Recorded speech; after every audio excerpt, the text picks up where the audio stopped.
Jay Crawford, Adam the Bull, Garrett Bush, Tyvis Powell, Jason Lloyd. Plus, ba-da-da-da-da, you're loving him, Mikey McNuggets.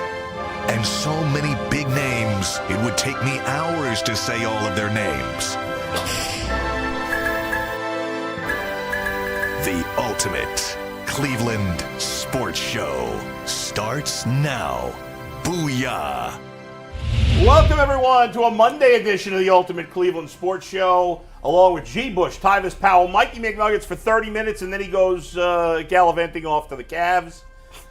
It's the Ultimate Cleveland Sports Show. I'm Adam the Bull. It's a Monday. I'm not used to being here on Monday. We haven't had 4 chairs here in forever. We've got Earl and Anthony behind the glass. No Steve today. He's speaking of gallivanting. What's he doing? Is he on another cruise? Is he in Seattle? He's in Seattle. Oh, Seattle. That's right. He's Yes. somewhere. We're both going to Seattle this month. I'm going later. Everybody's on vacation. He's somewhere with a this t-shirt month. tucked in some jeans. This week.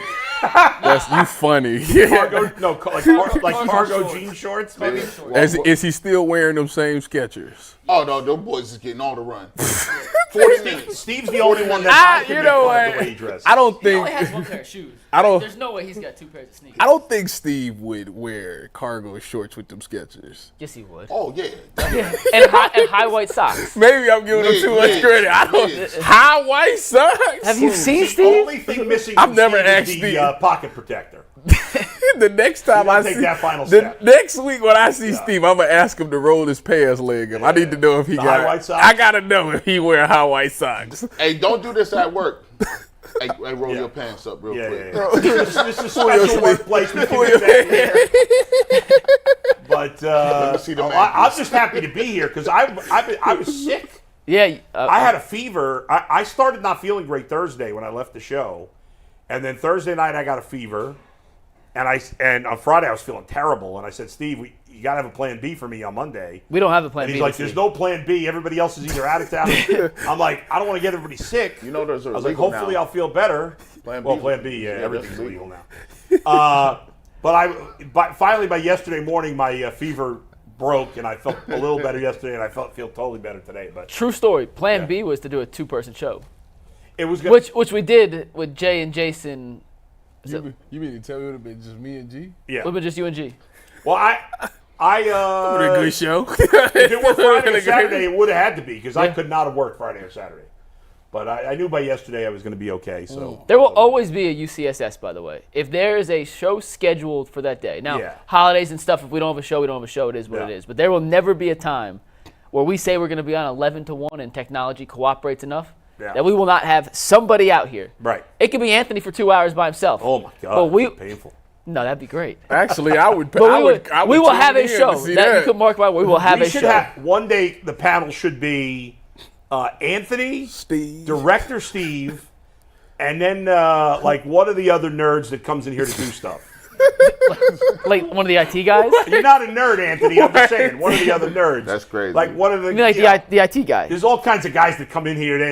I don't know. Maybe those guys know sports. I don't know. But we have to think of a real rundown. Like we have to give him a real rundown, like it's a Tuesday or Thursday. Like we want to analyze Triston McKenzie's spin rate. Yeah. But I want Director Steve to do it. Yeah. That would be. I mean, I think we should, and then the next day we should have one of Tyvis's daughters, my son, and Jason's son, and see which show is better. Oh man, they're trying to get my daughter to sit still. My daughter is shy, so she'll see that camera good on her, and she'll just act like she. Aaron would entertain her. He's really good with little kids. He's good. He makes them laugh. But she speaks clear though. You actually understand what she said. How old is Aaron? He's 11. How old is your daughter? She'll be 4 next Monday. Oh, okay, yeah, there's a difference. That is a kid with a kid. But she acts. Yeah. I'm like, dang, she acts like Aaron 14 now. My daughter acts way older than 3 years old. So yeah, he takes care of he now is like kind of babysitting the kids on the block. Not like really babysitting, but like he plays with his buddy who lives next door. And they like play with some of the younger kids on the street, and they like watch out for them and all that stuff. Like it's really cool. You're not playing the video game right. Unplug his controller and then just get your money off. And they think they playing. Get out of here. You ain't playing. He was teaching this little kid on our block, Nick, who's like I think he's 5 or 6. He was teaching him how to throw a baseball the other day. It was really cute. Cool. Anyway, Lot to get to today. Earl, we'll check in with Earl for the first time. What's up, Earl? What's up, boy? How you feeling? How was your weekend? Well, besides being sick, it was nice and relaxing. How about everybody else? Everybody else have a nice week? You have a nice weekend? I worked like I always do. I work too, and I work 5. Man, I don't know when the next time I'm getting a day off. Man, I reshifted my closet around. Yeah. And then I had some more Range Rover Sagas. We got to talk to them. That's never gonna end. No, hey, listen, we gonna come to a resolution. You about to part ways with the? Ain't no part ways. We about to go on the offensive. For parts. This boy's out there. I seen him in the back. I was just like, this is crazy. I finally talked to him. We gonna see what they talking about. Speaking of, I seen this video on Cleveland Remembrance page. Somebody got robbed downtown right by the station. Really? Yeah. I got my car robbed. No, this was Dude, that was it was a girl in the dude with his girlfriend. Yeah, with his girl. They pulled up the fire on him and take really? all this. Yeah, take it. Not worth my life. Said, have I told the story about when my car got stolen by the radio station? No. Somebody stole the car. I've never told the story. Anthony? Oh, I did. Anthony says I told him. Yeah. And then I remember yours. And then you chased him down. I chased the dude. He got hit by a car. Yeah. Yeah. No, they used my car to drive through a wall of a grocery store. Yeah. Hey, but it's getting crazy out here. This was a while ago. Sheesh. Anyway, Earl, what do you got for us to get us going here? We got a lot to talk about. The Guardians had one of their worst weekends of the year. Ever. Triston, well, I don't know, ever, but certainly of the year. They took some L's was bad. Triston McKenzie sent down to the minors. We'll hit a little bit on the Browns, an interesting article from the 33rd team that we'll get on later. But obviously a lot of Cavs to do with the free agency starting. Go ahead, Earl. All right, boy, as you know, man, I love sports. I love them so much that I never want them to stop. But as the playoffs wind down, we get fewer games, and the sports aren't sportsing like I want them to. But FanDuel lets me keep the sports going whenever I want. All I have to do is open the app and dream up bets anytime I'm in the mood. This summer, FanDuel is hooking up all customers with boosts or a bonus daily. That's right. There's something for everyone every day all summer long. Head over to FanDuel.com/UCSS and start making the most of your summer. FanDuel, official sports betting partner of Major League Baseball. Before. Let's get right into the Cavs. So free agency started unofficially at 6 p.m. yesterday, guys. That was the time where teams could negotiate. It's like the tampering period in the NFL. Yeah. The difference, like everything else, unfortunately for the NBA and certainly for Major League Baseball, the NFL does everything better than Major League Baseball and the NBA, whereas the NFL's has like 48 hours of tampering, and everything that happens in that 48 hours is legit. The NBA, it's like it's a week now before anything official can happen. We have these announcements. Sometimes guys renege. We've seen that before. It happens every once in a blue moon in the NFL. But I don't know. I don't know why they do it that way, but it is what it is. The bottom line is there's been a lot of action, guys, but the Cavs, to this point, have not been involved in anything, including a couple of important moves to determine where their cap stands, signing Donovan Mitchell and Evan Mobley. Before we get into the emotion and the reaction to the nothing they've done, Mike, give us a little background as to why it's important, why there is time sensitivity to the Donovan Mitchell and Evan Mobley potential extensions. Yeah, it's important that the Cavs get some sort of clarity on what's happening with those two in particular, because entering the offseason, if you add all their salaries up and include Isaac Okoro in that, who's now a restricted free agent because they extended the qualifying offer, the Cavs have a mid-level exception to use to sign a free agent. Now, the mid-level exception varies from anywhere around $4 million to about 13-ish, $14 million that you can use, but the Cavs will not go into the second apron of the luxury tax this offseason. There is a 0.0% chance the Cavs enter that second apron, so until they have some clarity on the final numbers of Donovan's extension and Evan's extension and even Jared Allen, who's extension eligible now, they don't know how much of that mid-level exception they can use without putting them in the second apron, which then comes with some severe and legitimately harsh penalties that the Cavs and other teams around the NBA really don't want any business dealing with. So until they get an answer on, hey, Donovan, you're getting the max, you're taking the full max, which I fully expect them to do. Hey, Evan, are you taking the full max or are you going to take something slightly less? We saw Scotty Barnes in Toronto signed his rookie max up to $279. We saw Cade Cunningham sign his for a tiny bit less, but still in the max range. Those little bit less can equal a few more dollars for the Cavs to use in free agency on that mid-level exception. So until we get some sort of clarity on what Donovan and Evan and even potentially Jared Allen do, the Cavs are kind of hamstrung and handcuffed in terms of signing free agents, which is a bummer because we've seen other teams in the East improve, and there's still some guys on the board who the Cavs should be able to target. But those names are falling off the list pretty quickly now. Wasn't it Evan that said he wants the full rookie max or nothing at all or something like that? He don't want to talk unless it's there are levels to the max, but yeah, he's going to get. I don't know. max. Has he said that publicly, or is that just what everybody believes? Windhorst said he heard that is where it started, but he hasn't come out publicly and said that. So I guess the question I have is, again, I've been talking about planning for 6 to 8 months. It's, you've had an opportunity to figure out who the head coach was. The Cavs had the longest head coach search. You've had a long time to look at who the free agents are, and you've had a lot of time to negotiate deals with the guys that you have. My question is, it seems that other teams around the league are getting those things done, and the Cavs are still sitting here late doing a press run on the coach when time is of the essence. Yeah, Mike, you were giving them a pass for that. The Cavs made a mistake. They should have done this announcement during the week or even on the weekend. Who cares? With Atkinson's presser? The first day of free agency shouldn't be when you're having a press conference for the coach. Well, Atkinson's been in Paris with the French national team. He just got back to Cleveland this weekend. All right, so don't do a press conference today. I think that's fair, yeah. Put it off. Whatever. You talk to him whenever.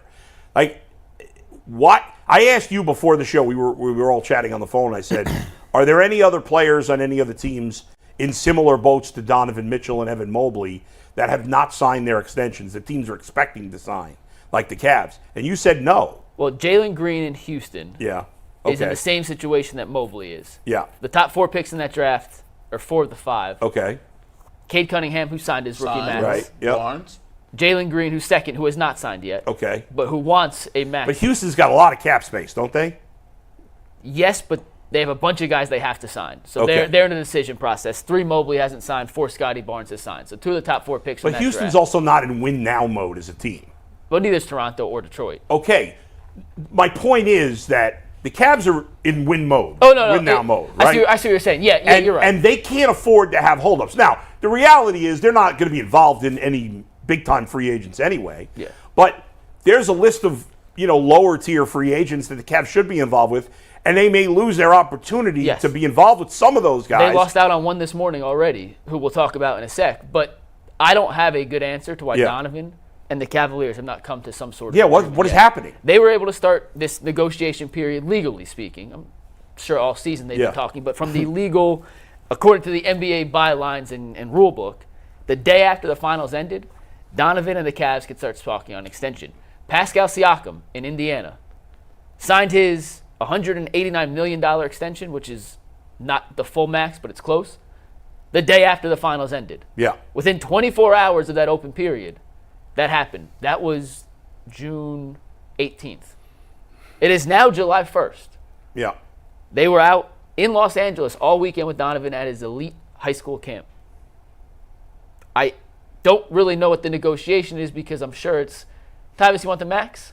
Yeah. It's not, hey, we're arguing over What's 14. the speculation? Do we think Donovan's holding it up? I haven't How come got a there's good been no answer. reporting on the Mobley extension? I don't have a good answer. Mobley was out there in LA with them this weekend. So I don't have a good answer to that side of it. But it is weird that there hasn't been any type of known progress made on an extension that we all know is going to be the max. It's not like it's not like you're negotiating a certain amount of money. Yeah. The thing about this whole thing is that it's holding everything else up. Yeah, right. Yeah. Like and that's fair. That's fair. Everybody else is getting better, and we still stuck on. We got A done, which is the coach. Now we still stuck on B, while everybody else is making their team better. You watch one of the teams that you got to compete with in the East make splash moves, make big moves. Now, granted, they got Three of them. They got who's the third? Philly. KCP, that's a big sign him away from. I was arguing with somebody on Twitter. They trying to act like that's a nothing move. The thing with Orlando, they got better because KCP is a champion. KCP can guard different positions, and he's a shooter. Yeah. The thing that kept us between the only reason that Orlando lost that series is shooting. They couldn't buy a bucket down the stretch up 20. They need a point guard too, right? I mean, and they still. But you're right. They yes, still have more cap ultimately space they too. couldn't shoot.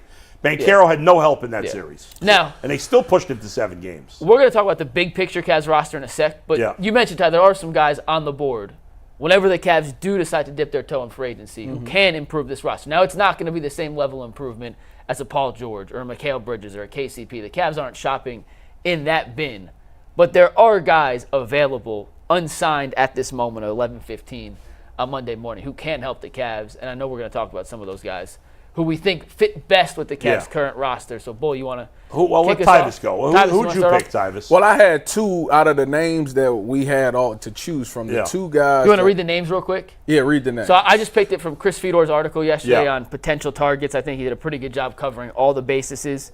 I asked you to pick a name from this list.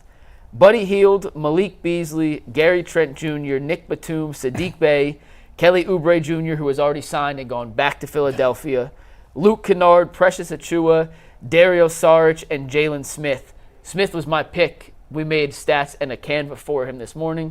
He signed with Chicago about an hour and a half ago. So he's off the board. So out of those guys, who do you got? Tyvis, who you go with? I went with either Malik Beasley or Buddy Hield. The reason I went with Malik Beasley is because at a time last year, I think he had one of the highest rated 3-point percentages, and he was doing well. Now, towards the end of the season, he kind of disappeared for the Bucks, but he still provides that shooting that you need, and he's a proven shooter. Buddy Hield is another guy that's a shooter that, obviously, when he went to Philly, he took a lot of shots, big volume shooter. I mean, he shoots a ton of them, but he has the ability to knock those down, in big moments. I think that when you think about the Cavs last season, it got to points of the game where they got real stagnant. Nobody could buy a bucket. You think about the Orlando losses, nobody could buy a bucket. You need somebody that can come in, maybe off the bench, maybe even if he is a starter, that can come in there and just get a spark, just one. You need to see somebody make it. And I look at Buddy Hield, he could be kind of like a J.R. Smith, not with the dunking athleticism, but with the fact that when he gets hot, he can be streaky. And I feel like you can add that to there, and he can be a success and help you win a ton of games. So him and Malik Beasley both have good 3-point percentages that can come in there and get you some buckets off the bench. I did see, by the way, the Knicks lost Isaiah Hartenstein. Yeah, he went to OKC. Great signing for the Thunder. Listen. The Kelly Oubre thing hurt me a little bit, bro. I like his athleticism. He always plays well against the Cavs, so he's off the board. Smith is off the board today. So listen, I've always said I like Buddy Hield. I like the fact that he can shoot. I mean, he's gonna give you that spark off the bench. I mean, he's not no grade A elite defender or anything like that. But the thing that you really want is you need guys to be able to come off and do something. When George Niang wasn't hitting shots, couldn't offer you nothing else, right? Sam Merrill couldn't hit a shot after the All-Star break. Buddy Hield is a guy that is a bona fide scorer in the league. He's more athletic than people give him credit for. He can at least put the ball on the floor a few times and pull up. So out of those names, which don't really move too much the needle for the Cavs, I think Buddy Hield to me is the best option. He was the guy I chose also, but Mike, I want your take on this because I was reading that a lot of people thought when he went to Philly he'd be really good on a good team, and then it didn't really turn out to be the case. He's a fine player. He's just a guy who provides not a ton of playmaking. Yeah. He's just a scorer. He's a guy you put in. He's going to get shots. You have to run stuff for him. But if he has the ball, the chances of it getting kicked back out are pretty slim in the way Philly played, which is a lot of ball reversals because they want to get you on one side of the court, then have Embiid go to the other side, reverse it around so he gets a more favorable post-up play. I didn't think it was a great fit. But he can shoot. There's no doubt about it. If you're looking for probably the most prolific scoring option out of that group, it is Buddy Hield. He wasn't my first choice, but I understand the idea and the reason you'd be excited about it. But when you think about if Kenny Atkinson is coming over here with some of that Golden State offense, then him or Malik Beasley be perfect. You know, you got guys that's running motion, that's running through screens, and you setting up plays like that. I like Beasley. Then you absolutely would take that. These guys is knockdown shooters. So if you got guys that's running through screens and they're gonna catch it and shoot, then those two are perfect options. And he's a better player than Strus, right? Who, Buddy? Buddy Hield. Yeah, Maybe offensively. He's not. He doesn't defend at all. Yeah, offensively. They're in the same vein, guys. I think, and I can't believe I'm saying this because I've been so I don't want to watch the Cavs play, and I hate the regular season. And I feel the same way, but G's gonna hate me for this. It's good. It breaks my heart to say this with him here. Oh man. But the Cavs' best course of action, at least it seems, is to stay with the core four. And I don't even like saying core four. There still could be a trade here. There could be. But free agency is not the way to upgrade There could this be, roster. Mike, but the reality is that Darius Garland does not have much trade value. Yeah. But And you can't trade him at pennies on the dollar. And Chris Paul just went to the San Antonio Spurs. That was one of the places that you could have at least thought they could have got Vassell and some picks, maybe. But he's not long. He's not a long-term option. I get that. My thought. This is the problem. I don't think Chris Paul takes the Spurs out of the Darius Garland sweepstakes. Yeah, it's not a long-term. I mean, option. it's not a good thing. It ain't like oh, this is great for the Cavs. Like, I'm just saying I don't think it completely says, hey, we're set at point guard for the time moving forward. But listen, I agree with you. It doesn't help their chances. I think the best but chance, it doesn't take them off. And maybe nobody believes. I don't even know if this is realistic, and maybe you guys don't think it is. I'm not sure. I think the best chance for the Cavs to be a legit contender in the East is that they find the right coach, which we don't know yet, and he makes the current. Not that they shouldn't get better around these four guys. Obviously, they have to. But he gets the most possible out of these four guys together. Well, I think that's probably the best course of action. And maybe that's not good enough. I don't know. I'm definitely not an authority on it.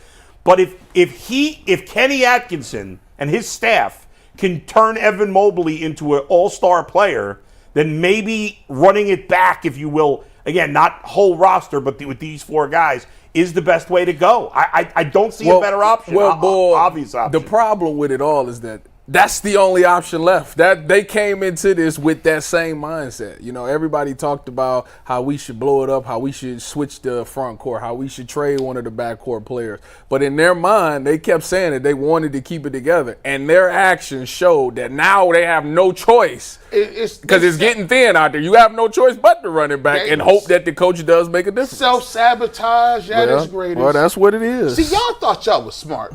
See, this is why the Duke and knee-jerk, this is why y'all give me these names. Y'all thought, go ahead, what you got to say? Before we get into that next topic, let me just ask you all one question to finish this out.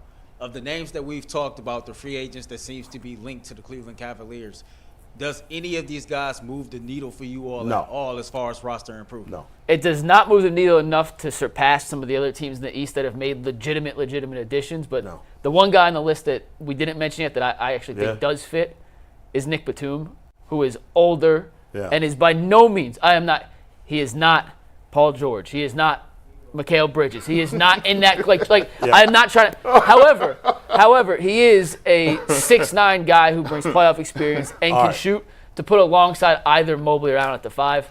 Of that list, he's my favorite, Nicholas but that's Batum. Gene's about to go off on a rant that I wanted to hear. Come on. Let her get the read and then we can go on the rant.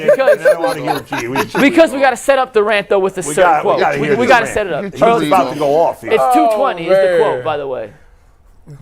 All right, Joe, this next segment is brought to us by our sponsor, BetterHelp. Sometimes we all need the opportunity to get something off our chest, big or small. Certain things can really start to get to you. It's important to let that out, especially to someone who's unbiased on your life. So today, I want to say how I really feel about something. You might even be thinking about the same thing this week. Therapy can be different for everyone. Most of us have bigger problems than our favorite sports team. And it's important to get things off your chest every once in a while. If you're thinking of starting therapy, give BetterHelp a try. It's entirely online, designed to be flexible and suitable to your schedule. All you got to do is visit BetterHelp.com/lockedon to get 10% off your first month. That's BetterHelp, HELP.com/lockedon. G, let me set this up for you. Chris Fedor of Cleveland.com, Cleveland Cavaliers beat writer, wrote an article. I want you to, take this quote, and I'm going to read this quote with you. You ready? Last summer's spending spree helped Cleveland ascend higher in the Eastern Conference, advancing to the semifinals where it lost to the champion Celtics. But the feeling around the organization this offseason has been different. There isn't a glaring roster need.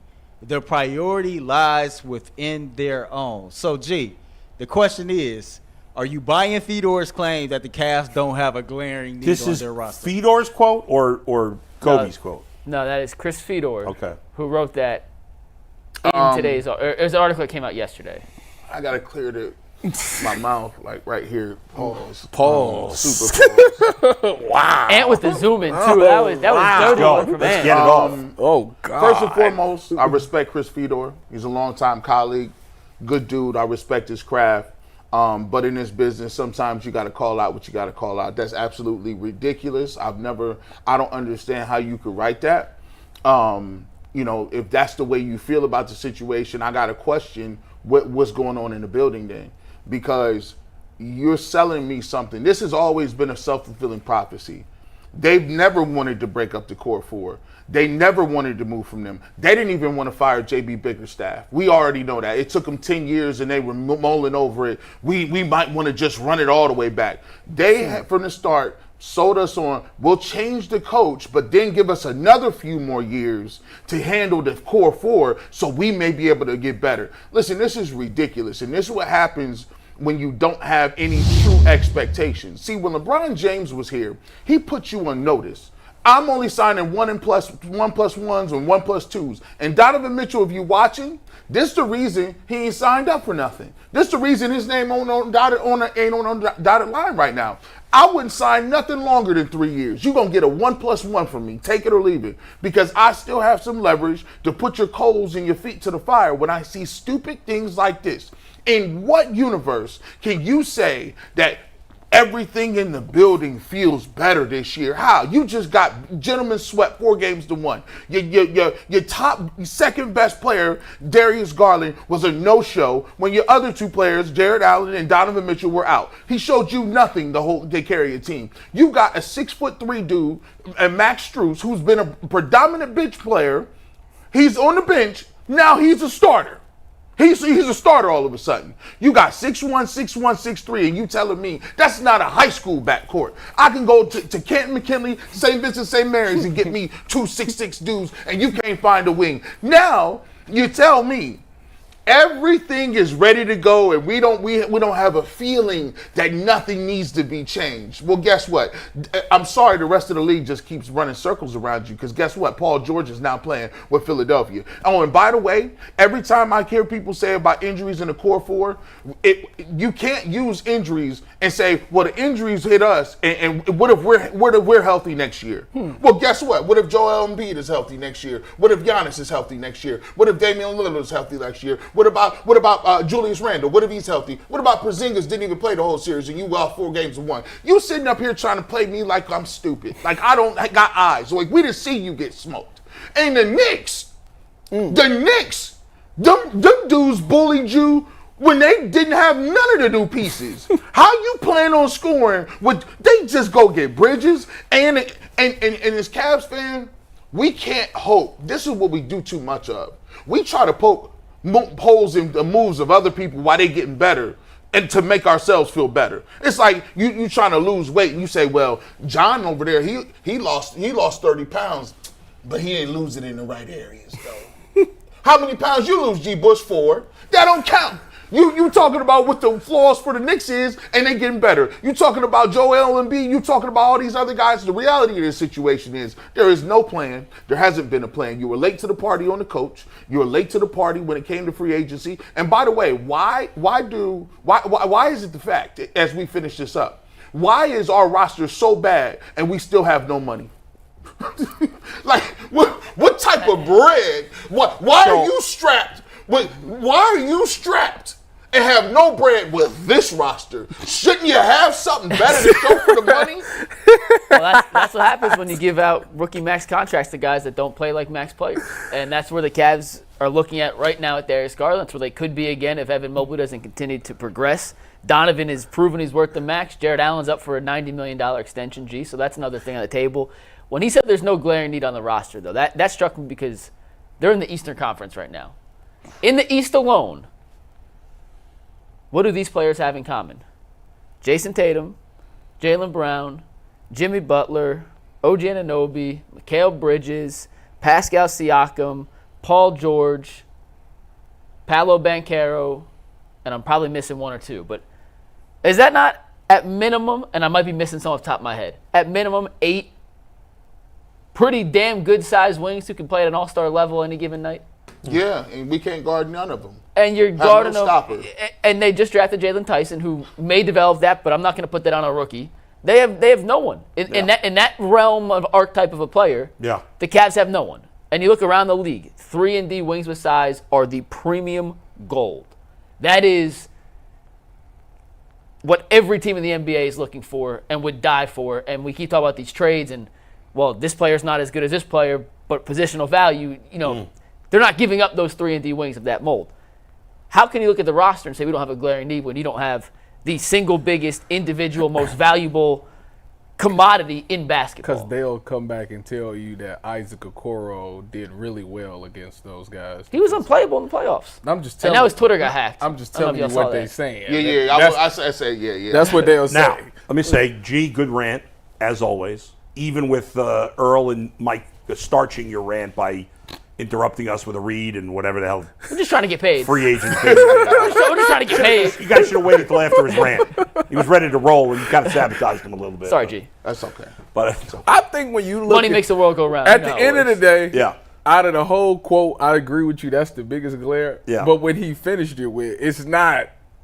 At this point, it's what it's going to have to be. Yeah. It's going to have to take Evan Mobley to finally be that guy that everybody expect him to be. It's going to take Darius Garland to get back to who he was a couple of years ago. That's the only way. Because at this point, y'all didn't let everything else fly by. The trades that went past, the free agents that flew off the board. Yeah. At this point, that's all. You done put all your eggs in that basket. If it don't work, then the front office, there's going to be changes in the front office because you sabotaged this season. He should have been going with JB. Well, I'm just telling you, at this point, he's put it on the line that if it don't work now, you ain't got nobody else to point at but him. We didn't see this. I'm just telling you. I It's wild. have been on record many times saying I don't think Koby Altman's a particularly good GM. I think he's mediocre. And we'll see how this all turns out. I love G's rant, but I don't agree with everything he said. First of all, I don't think the roster's not that bad. You make it seem like the roster's terrible. No. The roster's not terrible. The roster's not terrible, but it's nowhere near competing.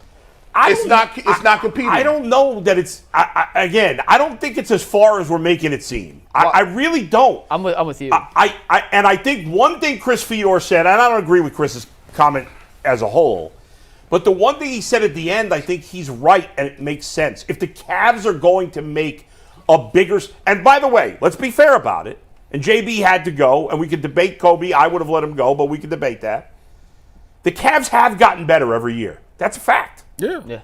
That's not. Yeah, they have. This is the point. That's not the freaking goal. I didn't say it was the goal, G. I didn't say they reached the goal. This is citizenship Well, war. wait a second. Go ahead. I'm not saying that's enough. Don't do that. I'm not saying, yay, Cavs, here's your trophy.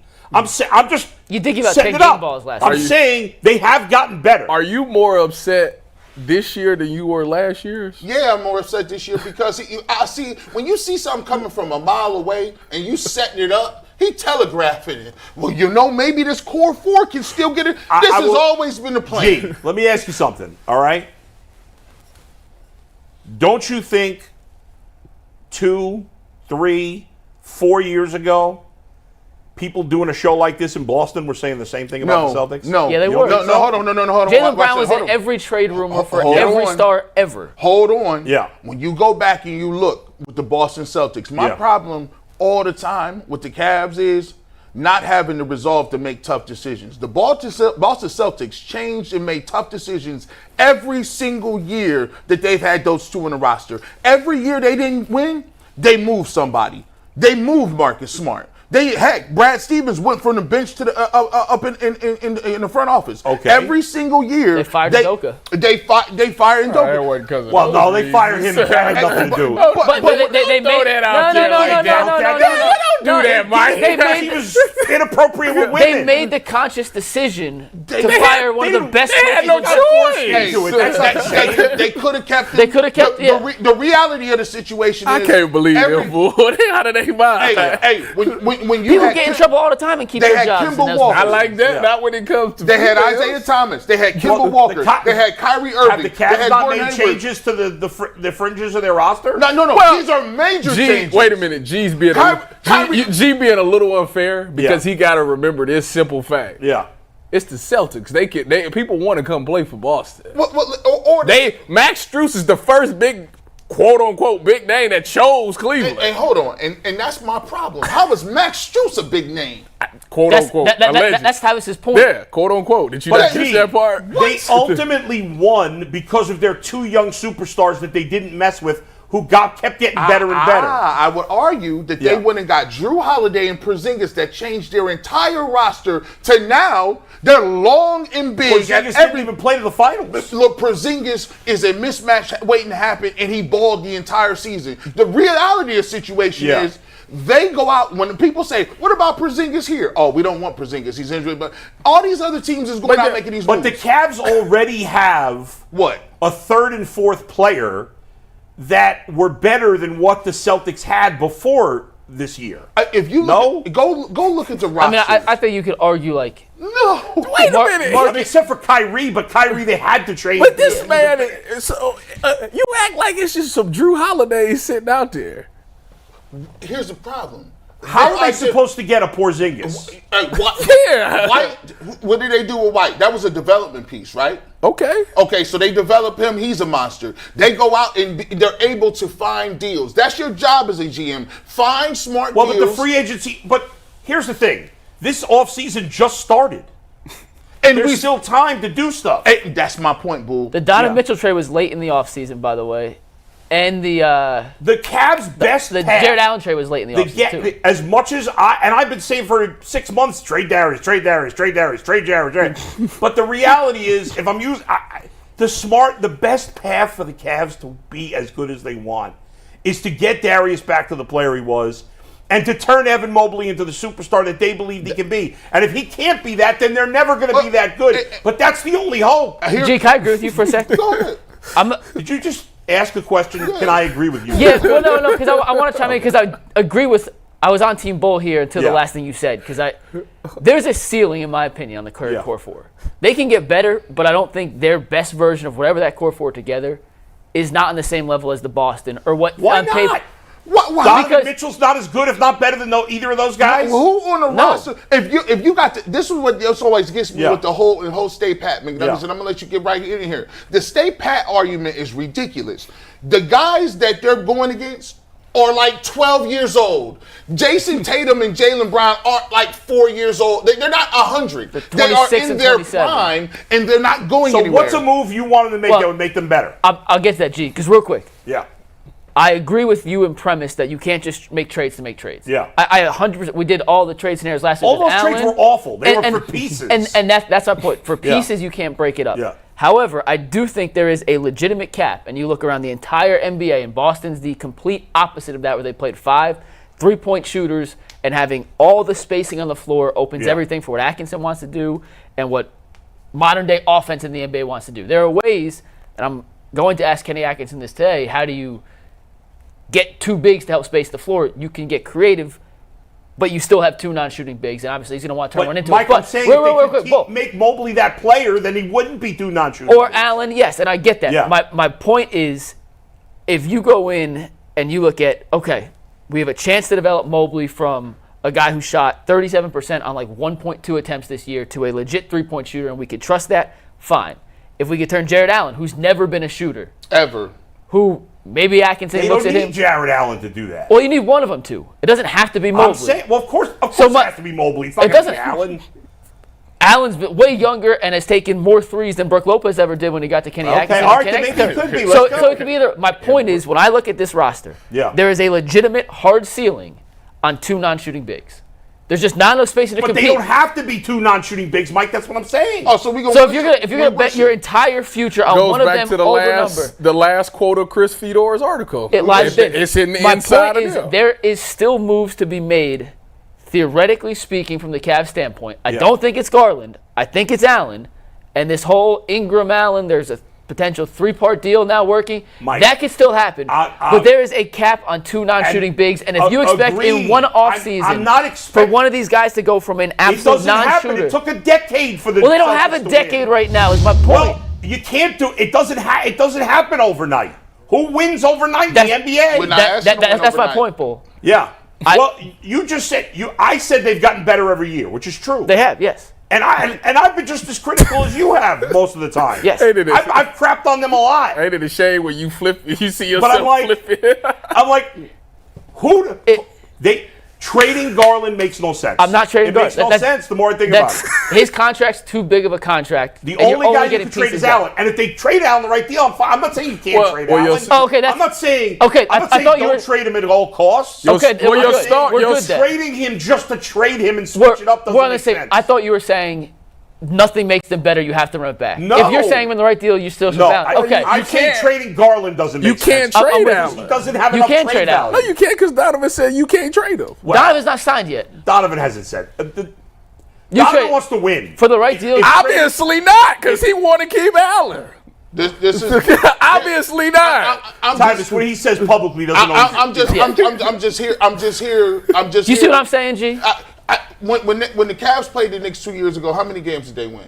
0. One. Okay. one. They won one game against the Celtics. You telling me that you're 8-2 against these teams and they're better? 2-8. 2-8. You won 2 games. You was at. Let me just give you a cold hard reality. You were down 20 to the Magic at home in a Game 7. Do you think that They weren't down 20 in Game 7. They were down 20 plus in Game 7. It was 18. Okay, 2 points away. Yeah, it's the biggest Game comeback in 7. Game 7 history. And Good guess job what? by you. And guess what? It took Donovan Mitchell hobbling, putting the Superman cape on to even get any dubs. And you're sitting here trying to tell me that it's just all gonna take time. And listen, Orlando getting better. By the way, let's not act like when we line the teams up, the Milwaukee Bucks got a better team than you got. Talk about it. What are you talking about? Like, just because So what do you want? What's your solution? Here's what we're gonna do. That's the problem right your there. Your solution is this. I'm gonna just keep it real. Go ahead. That's what we like to hear. While y'all sitting around here talking and laughing and kiki and ha-ha and about, oh, we can't give so-and-so no minutes. Y'all better hope that he returns into some sort of, you better hope. I swear. You better hope Imani Bates turn into that That's team. the answer. Hey, whoa. Hold on. swear. Hey, whoa. I'm with you on that Hey, one, hold on. This is the crazy part about it. You telling me right now George Niang is not better than Imani Bates. Put it down. George Name's better than Amani Bates. That's the. Hold on, no. George Niang can't. Your prize free agents can't get off the bench. They can't even guard nobody. Gee, you're complaining about comparing them to the best teams, and you're number one answer is Amani Bates. What I'm telling you is, you better start developing these cats because you can't get nobody, and you're sitting there with your hands on your lap like, woe is us, we can't do anything. Oh, well, they got a new coach now. We got to give him an opportunity. You know what you can do? You can develop Porter Jr. and get Darius Garland up out of here. You can't blame the coach for that. He's new. No. I'm talking about the whole organization. Okay. Well, they better start developing. Who is the guy that we got and we developed in turn? It's Dean Nobody. Wade. Dean Wade. Dean Wade is one. What does that have to do with not breaking up the core four? The core four has a ceiling. They're not winning anything. You can hope and dream and pray and wish all you want. The other teams are better than us. They've been better than us. They're getting better. The problem is, if you don't have no reinforcements. Cavs are getting better too? Where? How? I don't know. They have. They've gotten better every year. And it's good enough for a 4-1 gentleman sweep. Well, Come on. Wait, come on. I'm just speaking facts. That's what I'm saying. Did It's you not think they truthful. were going to win the series without Donovan Mitchell? They weren't going to win it with Donovan I know that, Mitchell. but without him, I mean, what? Got a point there. They're not winning. Yeah, I don't understand it. Y'all guys got to just get on the just get on the train. What did you when the season started? Did you expect them to get past the Celtics in the playoffs? It is not about my expectation level. It's about what you're doing in the league right but now. You keep talking as if all these other teams are going to get better, and the Cavs can't get better. We just talked about why they can't. They can't trade for anybody. They don't have any draft picks. They can't get anybody because they don't got cap space. But we just sat here and ran it down. The best you got is Buddy Hield. Caldwell Pope is making teams a million times better. And he's better than what we got a 0. No, what do you mean we got a 0? We ain't even signed Cavs got Mitchell. 4 borderline all-stars. Orlando's got 1. We don't have that's fair. You're talking about Orlando. They got 1 all-star. Watch this. Paolo Banchero is the second best player out of the Cavs and the Magic. Paolo Banchero is better than everybody else on the roster besides Mitchell. Okay, so you got Mitchell, 1, Banchero, 2. And guess what? 3, 4, and watch this. And Paolo Banchero is 6'10", 240, and you can't guard him, and we have nobody to guard him, and Max Strus is guarding him. So what does that look like? Wait a minute. Who's guarding him? Mobley's supposed to be guarding. No. Mobley can guard him. Mobley is not. I don't know. They done made Mobley. Listen, I'm just telling you. See, here's the problem. Here's the problem. He should be. As if Darius Garland is garbage. And okay, you feel that way, fine. Hey. You're talking as if there's no room for improvement for Darius and Evan Mobley. And if there isn't, then you're right. There's a ceiling to how good they can be. I'm saying I don't know how high their ceiling. I know Darius' ceiling is higher because he's shown you a higher ceiling. What did you see last year, boy, in the playoffs? This is what I will say. Hold on, wait a minute. How many times did Jason Tatum suck in the playoffs? How many times? That's a good point. Year after year after year after year. He was awful. We're starting with the premise that Jason Tatum and Darius Garland are on the same level. They're not. They're not. Well, that's fine. They're not. I agree with you. But I'm not. But Darius Garland here's a better one. Can be better in the playoffs, just like Jason Tatum was. Not as good, but better on his level. Here's a better example for you. Here's a better example. Donovan Mitchell was terrible in the Knicks series last year in the playoffs. That's true. Donovan Mitchell and Jason Tatum were on the same level. Okay. 100%. And Donovan Mitchell was a piss-poor performer. He called it himself. Piss-poor was how he described his play against the Knicks. He came back and had a much better postseason this year and a much better season before he got hurt. I'm saying the biggest hope. Right? What I'm gonna tell you, hold on. This is what I'm gonna say. Ahead. Let me see that camera, Anthony, because this is what I'm gonna say to G. Bush. You know how you feel about Deshaun Watson this season. You know how you feel about him? You keep the receipts. You just pray that he goes out there and have a great season because you just ready. That's how I feel about Darius Garland. I'm telling you right now, if Darius come out there next year, because I don't think he's going nowhere. If Darius come out there next year and he balls, I'm walking in here with a suit and tie, with a briefcase. That's I'm true. I'm a business cross shoe. And I'm going to be like, boy, been a lot longer. You better pray and Tyvus, that he is just completely not good anymore. It's been a lot longer. It's a lot longer since Watson's been good than Darius has been good. It's all between you and I. And watch this. When I talk about Deshaun Watson, I don't talk about it like he's not going to do whatever he's going to do. But when I talk about Deshaun Watson, I come in with demands. I come in and say, I need $4,500. When somebody asks me, what about Deshaun Watson? And I told you, what's a good season for the Browns? I said Super Bowl. I didn't say Deshaun Watson playing well. I said Super Bowl. That's the level of expectations I'm looking for. My problem here with the Cleveland Cavaliers is we are here at a point. If you want to be a regular team, and you don't want expectations, you should have made the Donovan Mitchell trade. You should have kept it on the same track that you had and kept with and figured out and want to progress and get better. But the second you brought Donovan Mitchell in here, it became time to ball out and make moves. To G's point, and I got to run because I got to go over to the Cavs practice facility, they made an all-in aggressive move when they made the trade for Donovan Mitchell, right? And when they did that, they had Mobley on a rookie contract. Mm-hmm. Jared Allen on one of the best contracts in basketball. Darius' extension hadn't fully kicked in yet. That's like getting a rookie quarterback on a rookie deal. And the fact the Cavs weren't more aggressive in putting top-notch talent around Donovan during the stretch when Mobley cost nothing, Allen was a bargain, and before Garland, that is completely fair and valid criticism. And now they're not backpedaling. It just is a way more expensive bill to put around some of these other guys. In my mind, the biggest problem with this team is that Mobley hasn't developed like they thought. And That's that a is fact. 100% accurate. And the best hope for them to raise their ceiling, in my opinion, is not to trade Garland and not necessarily to trade Allen. But maybe trading Allen will help. But ultimately, the thing that would raise their ceiling the most is Mobley. Evan Mobley becoming a superstar. And the only hope of that is that he has that talent, which I think we think he does, And that Atkinson Kenny unlocked Atkinson it. and his staff can get the most out of him. If that happens, I think we'll look at this team totally different. I agree. I got to run because I got That to go doesn't talk mean to. they shouldn't make moves. You still have to make moves. Yeah. You are right. The biggest room for growth, because we look at the free agents, none of those guys are raising the Cavs ceiling as much as Evan Mobley taking that giant leap from good, solid player where he is right now to all-star caliber, All-stars. all NBA more than just all-star. Real quick, before I leave, anything you guys want me to make sure I ask Atkinson? I get 5 minutes with him. Anything in particular, outside of the obvious, how do you make two non-shooting bigs? How do you make two little guards work? Nah, Can you make know the Mobley? questions, Dan. All right. I got one. Cool. Hey, Killer Mike, I'll see you on a little bit. Earl just said he has I one. got one. Oh, shoot. That's right. He He can't, can't hear you. I can't hear you. Shoot. Oh, just asking, we talked about earlier, he had some options, I think a couple years ago, and he turned them down. So what made Cleveland the right choice? Yeah, he got hired to be the Hornets head coach 2 years ago. Went in, saw what was under the hood, and said, nah, I'm going back to being I would've assistant. too. So, and he made the right call, because guess what? Charlotte's now fired the coach they hired 2 years ago already. So Tell he made him. the right call.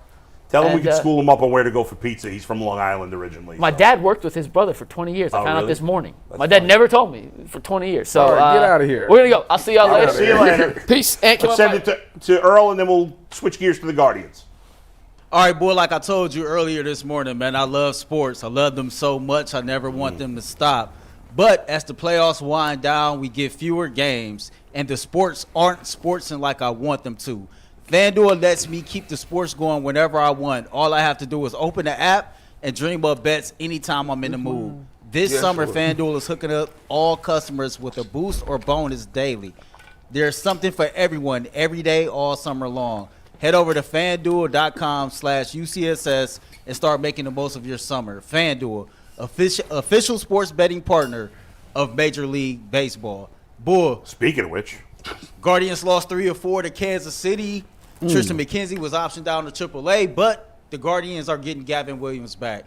So, two-part question. Is a trip down to AAA enough to fix the mechanics that's going wrong with Triston McKenzie?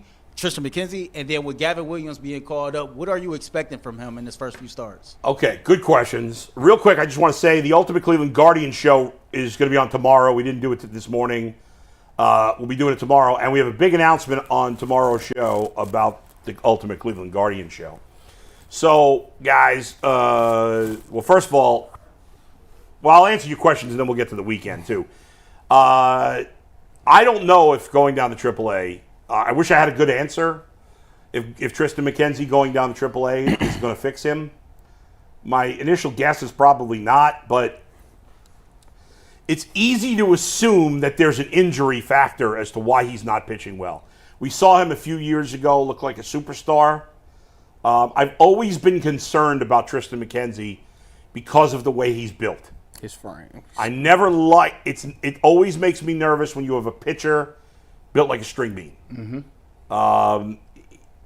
Because, I mean, we see pitchers get hurt so much, period. I like my pitcher that's big and, like, I joke with this, but I want him to have a fat ass. I like a pitcher with a fat ass because it shows a good... That's crazy. That's all right. You want that trunk. Look at the guys like Roger Clemens, Nolan Ryan. Fat asses. Whoa. They don't get hurt. You just digging yourself. Now, to be fair, Gavin Williams has got a fat ass, and he's been hurt. Bull. I don't mean that. I'm joking when I say fat. It's not. They're not actually fat. Just like a sturdy core. Just let it go. You want a guy who's physically, like, built. You know what I'm saying? That's crazy. There's so many pauses at it. It's like You can't. There's no way you can't no go way back out of from it. it. There's no way you I just gotta stop You and just start gotta over. dead it. Yeah, That's you it. started. Go ahead. Here, start your monologue over, Bull. We give you that grace.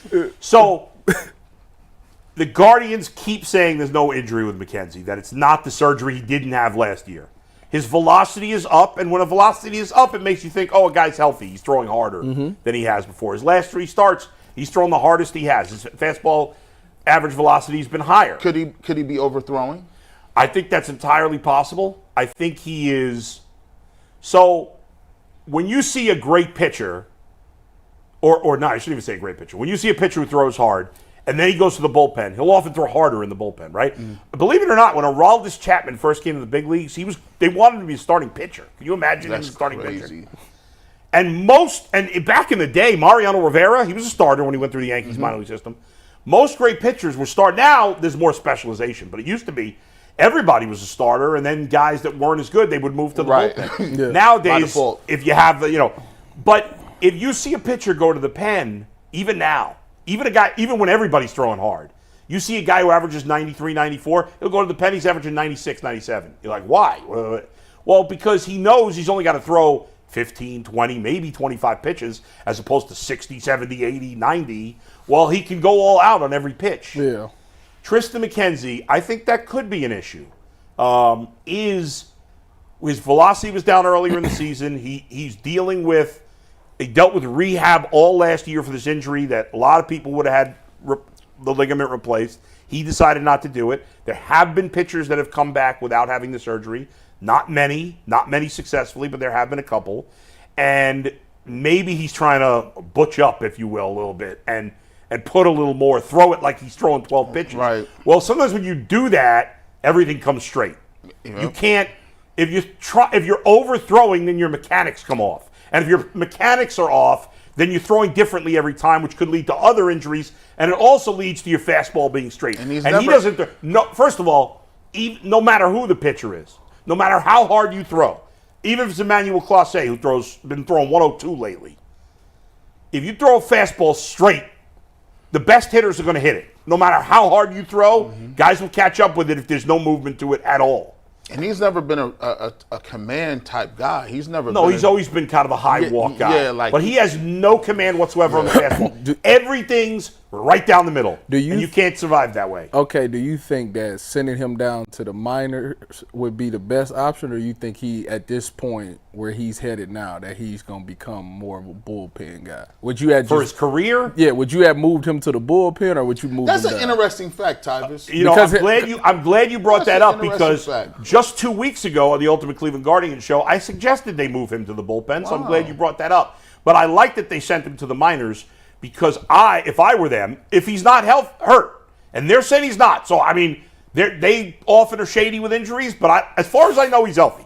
So if he's healthy, I am making him a relief pitcher down in the minors. Not for the rest of his career, but for now. I'm making him a relief pitcher, and my goal is to make him a valuable member of the bullpen after the All-Star break. So he's got 3 weeks to get ready to pitch in the bullpen until after the All-Star break. How does that work? Because in the bullpen, when you bring somebody out of the bullpen, you need them to come in cold and throw strikes. And if he can't throw strikes warmed up, that's why you don't just move him to the pen in the majors. You send him there because if you walk guys in the minors, who cares? It's what did y'all teach me the other day, a couple weeks ago? Can he be the guy where they don't start the pitcher for the first inning? The opener. Can he be an opener? Can he be opener? Yeah. I'm just trying to keep him some value, because right now it's bad. So I'm trying to think. Right. He could be one of the coldest openers ever. Yeah. They could use him in that way at least sometimes. They could find spots. They got to see how he does. That's what I would do. I don't know that they're going to do that. I don't know that that's their. If I were running the Guardians and I had free reign of money, I would move him to the pen. I would trade for 2 starting pitchers, and I wouldn't worry about it. Now they may not be willing to trade for starting pitchers, so they may try to get him. But if I were them, for the rest of this year, Triston, you go 1 inning a game. Hey, that's it. You know what's great?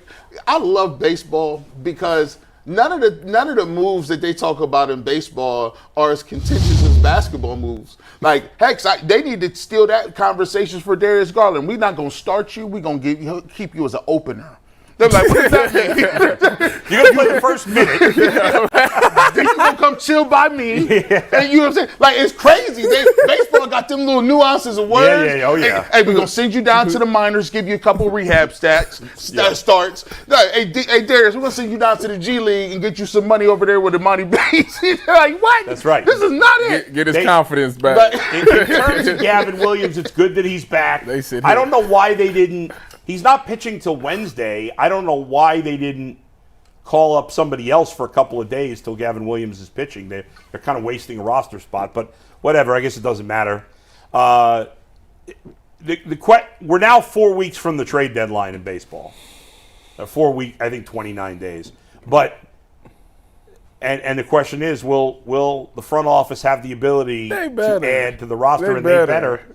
I saw like it was either Bleacher Report or like Barstool Cleveland, whatever that is. I know Barstool, but I don't know Barstool. Yeah, I don't either. Put out a tweet like, "Oh, the Guardians have the 20-something or the 28th payroll, and yet they have this great record," and that's great. I applaud the players for that. Mm-hmm. I applaud the manager for that. I even applaud the front office for that. But I'm not applauding the owner for that. I'm not giving him credit for winning with a low payroll. I want the owner to spend more.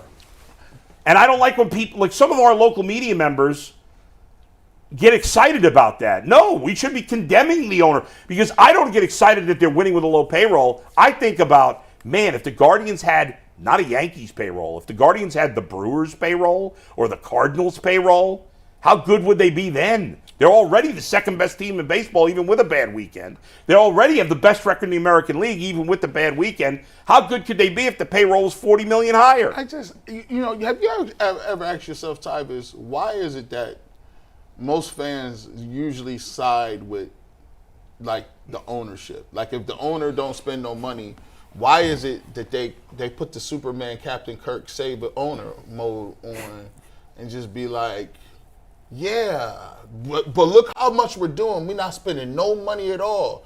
And you're like, but that's... Yeah, like fans like pound their chest about it. Why do they take pride in that? That's a good question. Maybe because it's more relatable, maybe? Maybe it's like they doing it. They make it... I guess you've grown up with not a lot of money, but you made a lot of things work. Yeah. You figured it out. Yeah. So they seem to be taking that same mindset and applying it to sports, where it's like, we ain't taking a lot of money, but I'm still making it work. Time is balling today. And it's like, I can relate to that. That's crazy. I think that's my guess. I don't know. I used to come with that's a crazy, that made total sense to me. Like, it'd be true, boo. Like, they'd be like, listen, we all, for the most part, grow up with not a lot of things, but we embrace the struggle. Like, you say, listen, my mom worked 3 jobs, and she didn't have all the money, but she made sure I was clean. I had my shoes, did my thing, and you kind of take that as a prideful thing, and you'd be wanting to go back and say, but your mama probably didn't want to work them 3 jobs. It would be great if she could just work one. Yeah. But I guess that is. I think like people that. side with owners the same reason they vote against their own self-interest, because they think they're going to be one of those people someday. I think a lot of people think, I could be a billionaire someday, I could be a millionaire someday, and I wouldn't want to pay more taxes, and I wouldn't want to do this or that. That's another one, too. That's true, too. I think it's crazy because most people are not going to be that. There's not a lot of millionaires. There's certainly not a lot of billionaires. Well, you don't stay rich by spending it either, bull. Well, I mean, you got to spend money to make money, no? That's true, too. Very true. I've never seen a person say, like, because that's the premise in baseball, where it's like, hey, if you guys come and show up, you'll give us more money, and then we'll invest. But it's like, if I go to a restaurant and I show up and the restaurant is brand new and they're like, well, we're not going to spend no money.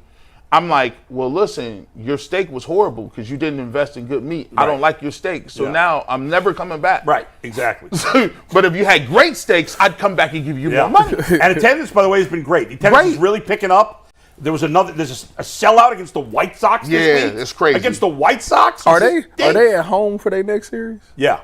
It's against the White Well, they're Sox? playing, if you look at their schedule now, they've really, again, bad weekend against Kansas City. Talk more about that in a minute. But they have a very favorable schedule White Sox. going forward. There we go. Yep. White Sox at home, then the Giants, who are mediocre. Detroit's a mess. Tampa's not very good. And then I think it's the All-Star break after that, right?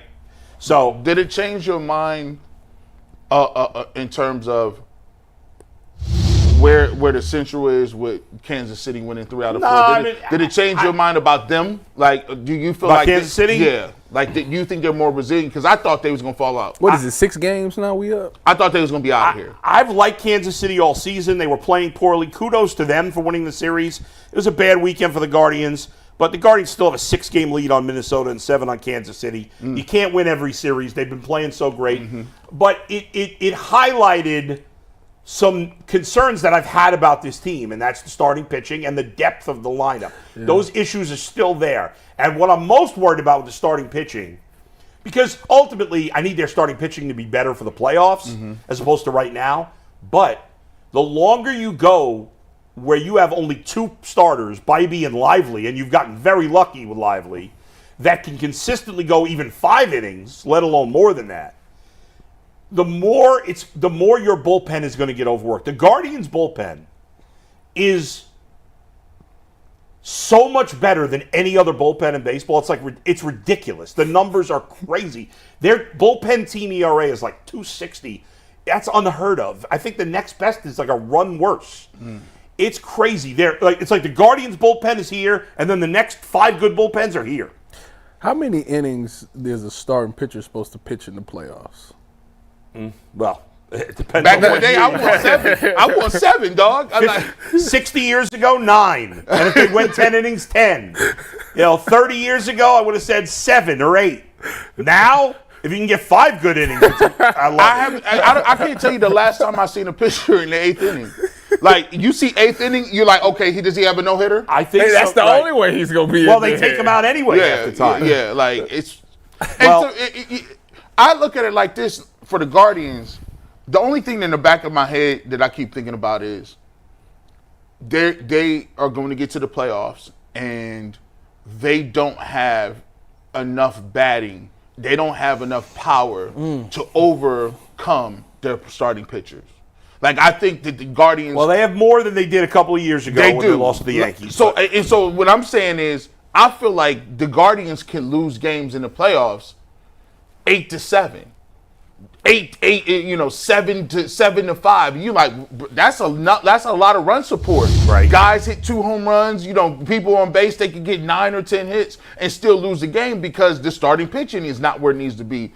And that's very rare that the Guardians are built that way. But to me, if they kept the starting pitching where it is right now, they would have to continue to produce more runs. Yeah, they got to hit. Yeah, Which has been the recipe this season, where so far we can tell that the pitching is not great, but they've been covering up for it because the offense has been clicking. Some guys been stepping up. Yep. Some guys, the bottom of the lineup, you see some guy out of the bottom that has a phenomenal game, hits home runs and stuff like that, so it's been saving it.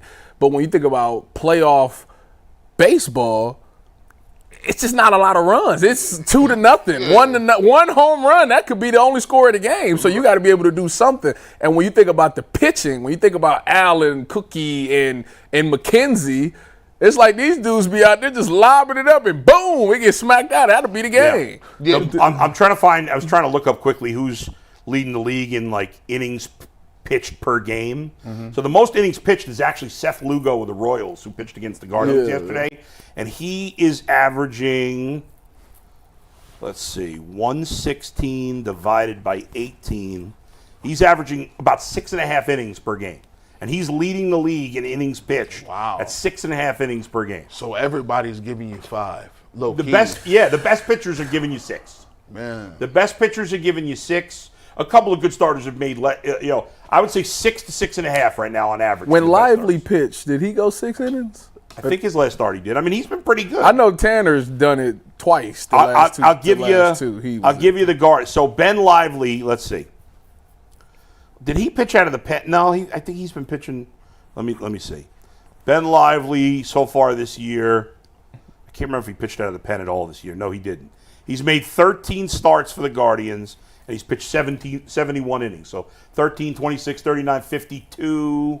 39, 52, 65. So he's averaging about 5.5 innings per game, which for this rotation is pretty good. Yeah, it is. And Tanner Bybee's probably not much more than that. He's been better lately, but he's pitched he has 17 starts and has pitched 93 innings.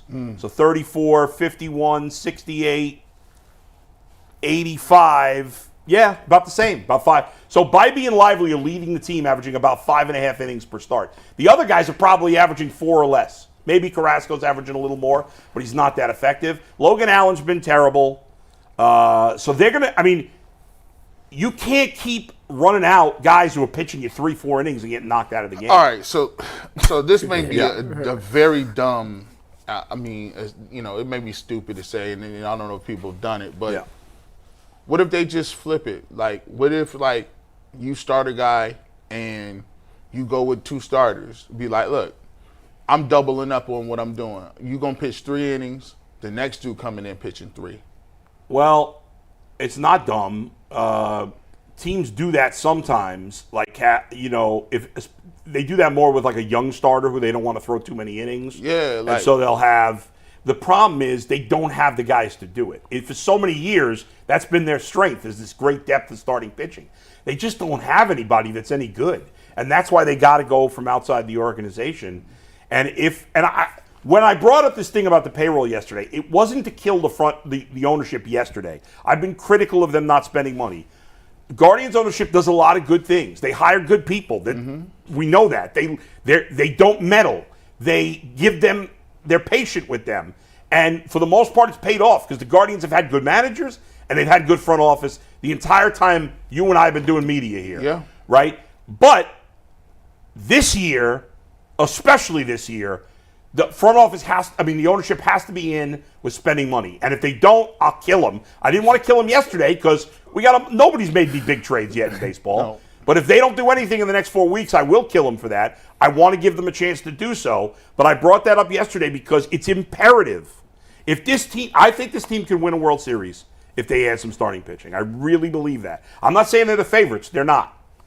I'm not saying, and baseball, you guys know this, it's a crapshoot in the playoffs. Yeah, it is. It's not like baseball. Nobody picked the Rangers and Diamondbacks. The favorites in the NFL and the NBA are much more likely to win than the favorites in baseball. Mm-hmm. It's just the nature of the sport. I know when I got LeBron James, he's going to play great, right? He might have one bad game. He's not going to have a bad series. True. It doesn't happen. The best players in baseball can have a bad series. It's just the nature of the sport.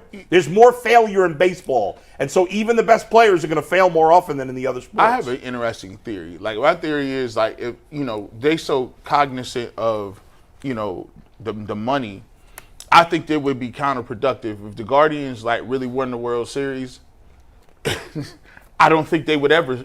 I think they would never. They would not. They would never again. Because they would prove that they don't need to. But you take it though, because they won the World Series. Yeah, you take it, and there would be years where it would just be crazy. But they can't. They won't win. I don't think they can win the World Series as is. I think they. Yeah, I agree. If they don't add to the payroll, at least some, and they're going to have to add to the payroll if they want to improve their starting pitching. And I shouldn't say they can't win it as is. They could. But I think they're a long shot as is. And offense better be clicking. I'll just tell you that. And I think Bull is just as passionate about the Guardians and their opportunity to win. The reason I be killing the Cavs is not because they're garbage. It's because I'm all you need is a couple more. And right, do more. And so with the Guardians, it's even higher because there's a certain level of a crapshoot with baseball. Right. So it's if you get in a tournament, that's the first thing. But then if you get in a tournament and get hot, you can ride a hot pitcher all the way to the championship, right? Look at last year. The Texas Rangers barely made the playoffs. Yeah. The Arizona Diamondbacks barely made it on the last day of the season. They played each other in the World Series. And you're just let us get in with some ammunition and we can win. I mean, I tell you what. Even a better example, 2016. Let's face it, that Guardians team had no business going to the World Series. That was not the most talented. That was not the most talented Guardians team. They was up 3-1.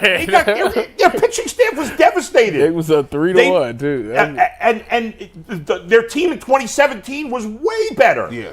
And they lost early. So you never know. Baseball's so strange like that. But go ahead, Tyvis. I tell you what, Wednesday. You say Gavin's pitching on Wednesday. Wednesday, yeah. That's a big day. That is a very big day because if he comes out and I'm not expecting him to just be lights out. I'm gonna be realistic about this. I'm not expecting him to come out there and just pitch a no-hitter. That's just not gonna happen. No. But if he shows some signs where it's I see it and he's striking some guys out, at least makes me feel better about the going 100%. towards. I would feel all right, maybe instead of getting 2 pitches. Maybe I only need 1. Maybe. Yeah, I would still get 2 no matter what, but you could live with 1 more easily if he looks like a stud. And Logan and Allen, Maybe they'll spin that, though. If it's just 1. All right, it's just 1 pitcher. We can spin that. and Allen is every other.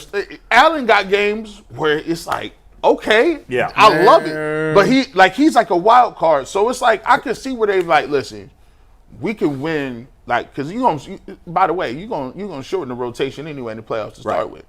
So somebody gonna be right now. McKenzie looks like he's not gonna be in that role. No chance. Like he's not. They're rolling with 4 Right now.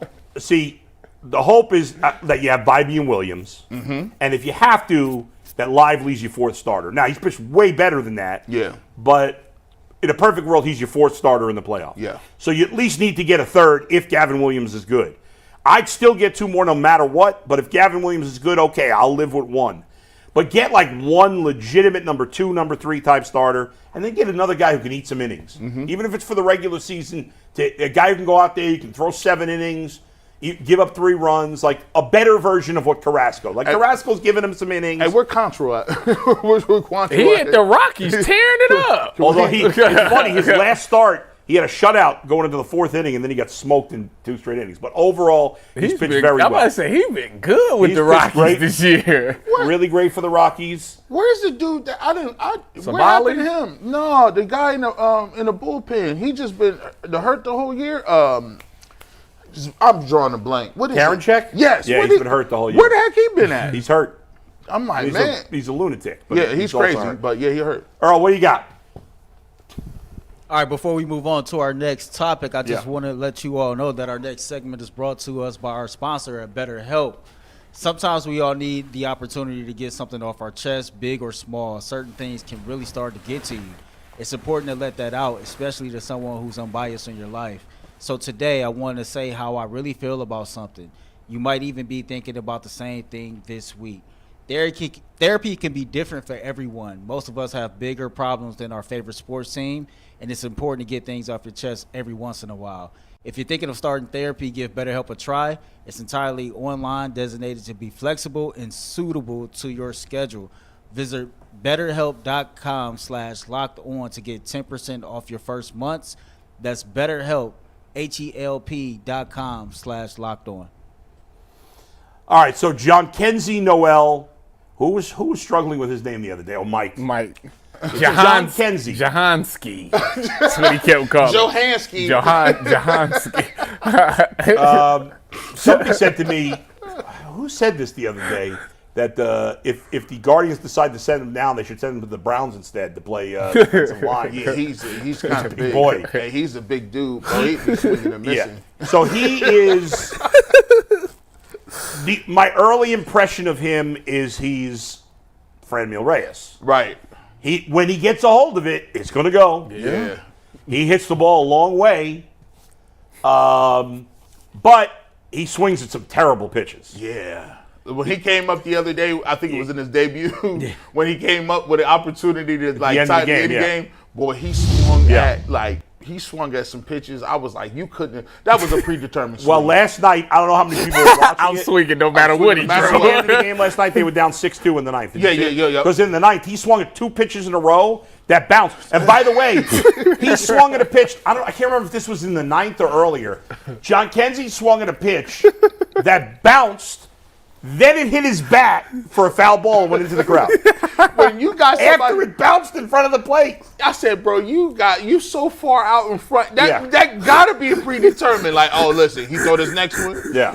He can't be looking. Okay, like, what he wild throw? to me. Like, The pitch he struck out on was like 8 feet off the plate. And So once you you gotta have plate get a discipline. reputation at I'll chase anything. Oh, you're not going gonna to throw him a strike. listen, he gonna see everything outside. Right. Breaking pitches out, sliders. It's his own fault. He's already sent 2 of them out of here. He's hit 2 homers. So He's been up to the plate, I think 14 times. he hit the ground. And So then he's he hit it been up to in the plate 14 times. He has 3 hits, a double and 2 homers. Yep. And he has 7 strikeouts. I wanna So he see- struck out half the time. Did walk once, but he struck out half the time. So he's going to be a feast or famine guy. I can live with that, though. If I don't at the bottom of the lineup, yeah, I can live with that. They have a lot of guys that get on base and run the bases. I'm okay. Listen, I don't know what guy. If he's a good guy in the locker room and the guy, I got no problem with it. If I can, I would carve out some pretty regular at bats right now for him. I don't have a better option. Let's go. I want to see him play. Can hit home runs. Do you like him more than you liked Oscar Gonzalez? Yeah. Okay. Yeah. They be bringing. Is he still with the Yankees? I think he's in their minor league system. I can't remember. The fact right that Schneeman, they brought him out of nowhere. I never heard of him. Yeah. This guy I've never heard of. I've heard of these guys. They're both decent prospects, not top prospects. But just the fact that they not top prospects and they getting the opportunity. Yeah. I find it kind of funny. They're calling guys up, giving guys opportunity. That's good. Is he more impressive in the majors than Kyle Manzardo has been? I guess so. He's hit 2 home runs already. That's the only difference. I think Kyle Manzardo long term, I like his swing better, and I think he has a better chance to be a higher level player. Mm-hmm. But you never know. I mean, it's only 14 trips to the plate. I'm not going to judge a guy that too much. How many did Manzardo get before they? More than that. Oh, he played a while, about a month. No, but I'm saying like, yeah. He's swinging at some crazy. No, I ain't talking like you that. You can't get away with that. But I'm not going to say that's all he does. Because I didn't watch him play in the minors. I heard about him and I read about him, but I never saw him play. So I don't, he's got, you got to have some discipline in your swing, some. But if the guy can hit with the power he has, I'm going to give an opportunity. Do you think because he gets a hold of one in a big spot, he's going to knock it out. Now, if he swings at everything off the plate, then eventually he's going to get nothing good to hit. Do you think we'll see DeLauder? Probably. I don't think so. You think they because he was hurt for a while, so he's kind of set back. I think they got enough guys. I mean, I'd still trade for a veteran hitter. I'm still hoping they'll trade for 2 pitchers and a hitter. Maybe I'm crazy to believe that, but dang, you want 2 pitchers and a hitter? Hey, I learned from you, man. Operation Stockpile. Let's go. Hey, listen, I like that. I want the Guardians to win the World Series. Nothing less. They can.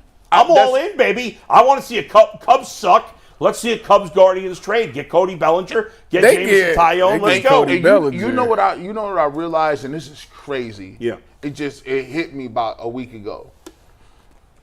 Due to the nature of baseball and like who the Guardians have, the Guardians are always going to be more favorites to win the championship over the Cavs.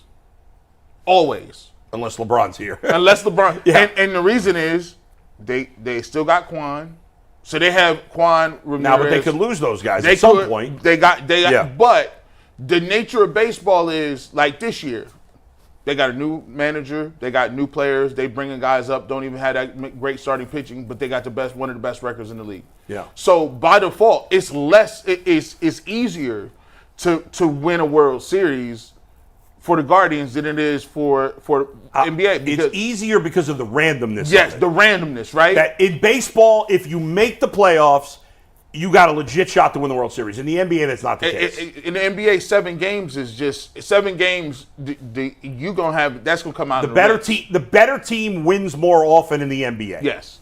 So baseball there's less of a and there's less of a gap between the quality of the teams and it's not like pile up the most superstars. And that's why I'm not saying the Guardians have to have a $200 million payroll. I'm just saying allow the front office to add a good starting pitcher, an innings eating starting pitcher, and a good hitter.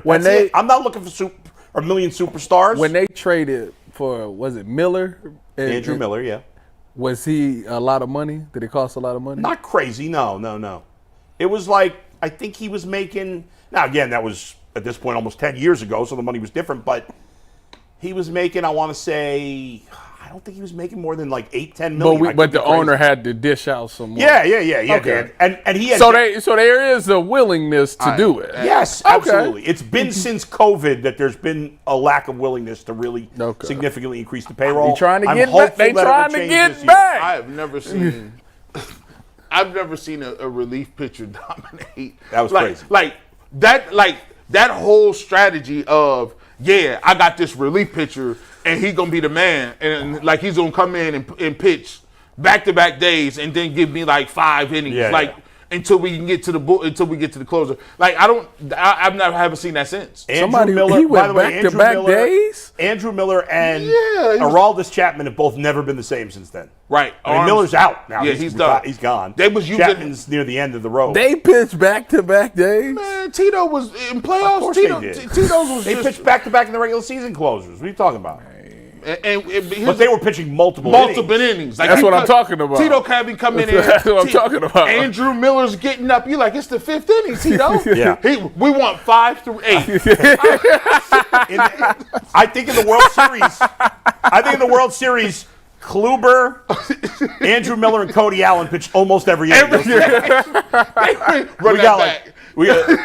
Do we got to put Josh Tomlin in for 2 innings here? That was the real. Are we really putting Ryan Merritt on the mound?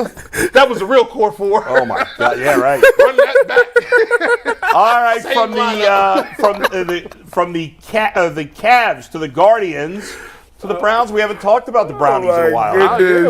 We talk Guardians, man. They in first place. Love it. Yeah, we don't even. Let's go. Let's hit some Browns there, Earl. All right, before we get to our Cleveland Browns topic for today, this is a good time to let you know about the Ultimate Browns show that comes to you twice a week. Subscribe to get notifications on the day and time. G. Bush always got some fire content. If you missed any of the Ultimate Browns show from the past week, just visit our YouTube channel and go check that content out. Yes, indeed. So the 33rd team is back at it again. I repeat. I say this and I'll repeat. This is not a QB ranking. This is not a QB ranking. Okay. Earl said they're back at it again like he was pissed. they be throwing stuff in the game, though, Earl. They get people hot. Go ahead. Yeah. So what they did was they list the top 10 QB situations for the 2024 season. And what they did was they took into account of the play caller, the weapons around the quarterback, and the offensive line. Deshaun Watson came in 7th on said list. Do you all agree with where he's ranked? Is that too high, too low, or just right? Can we see the? Oh yeah, there it is. Okay. They didn't got their mind together. Tyvis, look. Caleb Williams still in front of him. Hey, whoa! But it's not. Whoa. Again, guys. I know. They're not ranking the quarterback. He is. Caleb Williams is in a better situation. They're ranking the situations around the quarterback. I don't care what situation Patrick Mahomes is. He always got the best one. I'm sorry. No, that's tough. 8. This ranking has nothing to do with the quarterback at all. Zero. It's the pieces It's around. all the them. pieces still, around the quarterback. The 8 does sound because it's still Andy Reid. Is it on offense or are they talking about defense too? No, this offense. Just offense. He should be higher than 8. Dang, that's harsh. We were killing their weapons last year. I know, I and they mean- still won it all. Because Patrick Mahomes is a That monster. deserves that right there alone deserves better than 8. Monster. But we Like, can't factor in Okay. him being a magician in this list. But you could also factor in who's calling the plays, and he's Well, the that's best. true. He's the best. He is, but Well, him and number What- one. Well, number one keep did they falling get off. better? Didn't they add somebody at wide receiver? Worthy and Marquise Brown, Hollywood Brown. Hollywood Worthy? Brown and the Texas receiver that broke the 40 time. they got the fastest. They got the two fast They receivers. talking about James Worthy. I'm like, he's a little low. I think his name is Xavier Worthy. Xavier Worthy, yeah. The Dolphins kind of low. They got Waddle and They got a track team. They got they Odell nice. too. And Mike McDaniels came from San Francisco. And He put up 70 points last year. and T. Higgins still play for the Bengals. He might be mad he ain't got no money, but he's still gonna suit up. This kind of high. Dang. The number 5 thing is dicey because you got Kirk Cousins. All right, let's start with this, guys. Go ahead, finish your thought there. You got Kirk Cousins there, and it sounds. Who's the play But caller? we can't factor in Kirk Cousins. Who's the play caller? Right. We just I don't even know who the play caller is. That's my point. That right there is my point. Yeah. Now, I don't know how much. I don't know if you know this, Earl. It might not be in there. I don't know how much they weigh the play caller versus the weapons. This is Like, what takes a This higher? to me has to be like weapon related. Okay, so But then that can't because 9 and 10 shouldn't be there. you mean they should be higher? Yeah. Okay.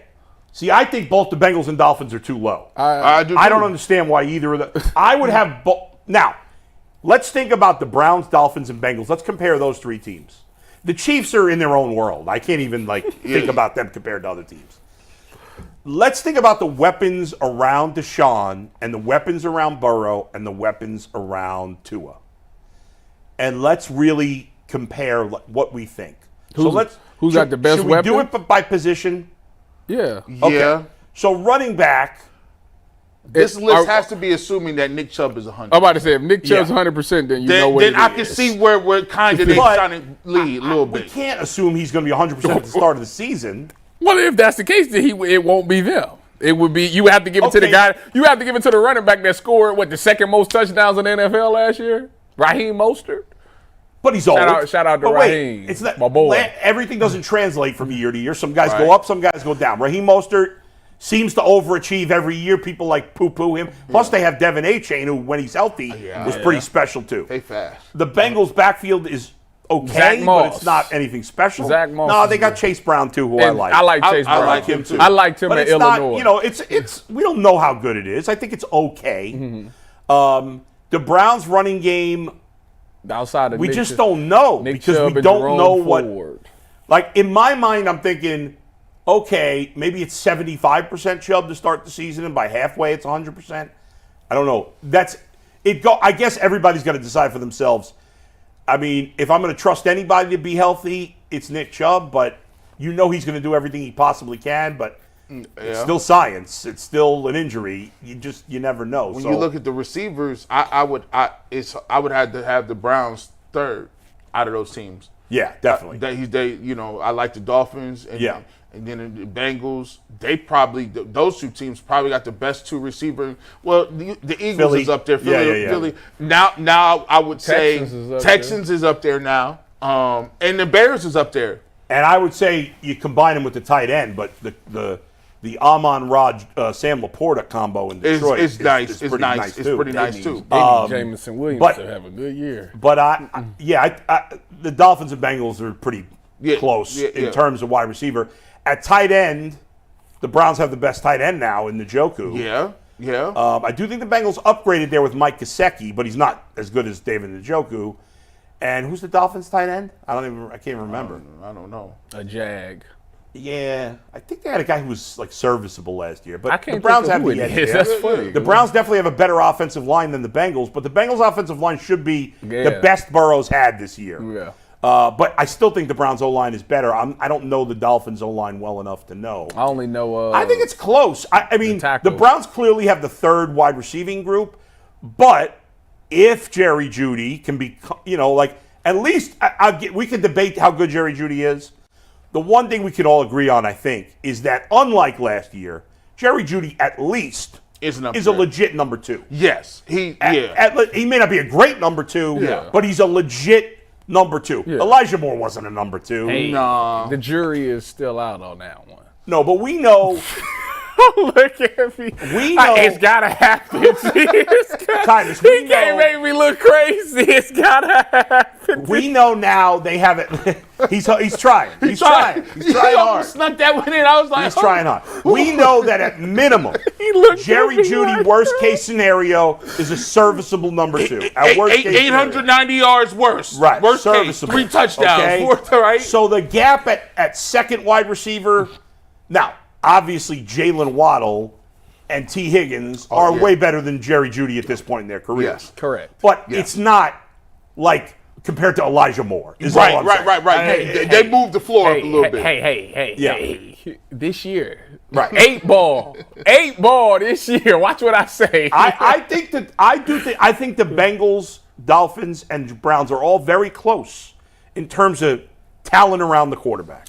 I don't think if you add it all up, play caller, running backs, tight ends, offensive line, wide receiver, I think those three teams are very close. They are. It's You can put them in any order, I think. that just goes to show you Yeah. that this is more of the fact that they really feel like they got a roster. They're looking at the Browns like, okay, they got it. For you to put them that high means that you got real feelings for them. Like, that's crazy. That's legit. Yeah, that's you're in the top legit. 10 on that list. You're legit. That's like, Look at the top. Show the rest of that list again, Earl, if you could, or Anthony. Look at it. The Niners we know are loaded.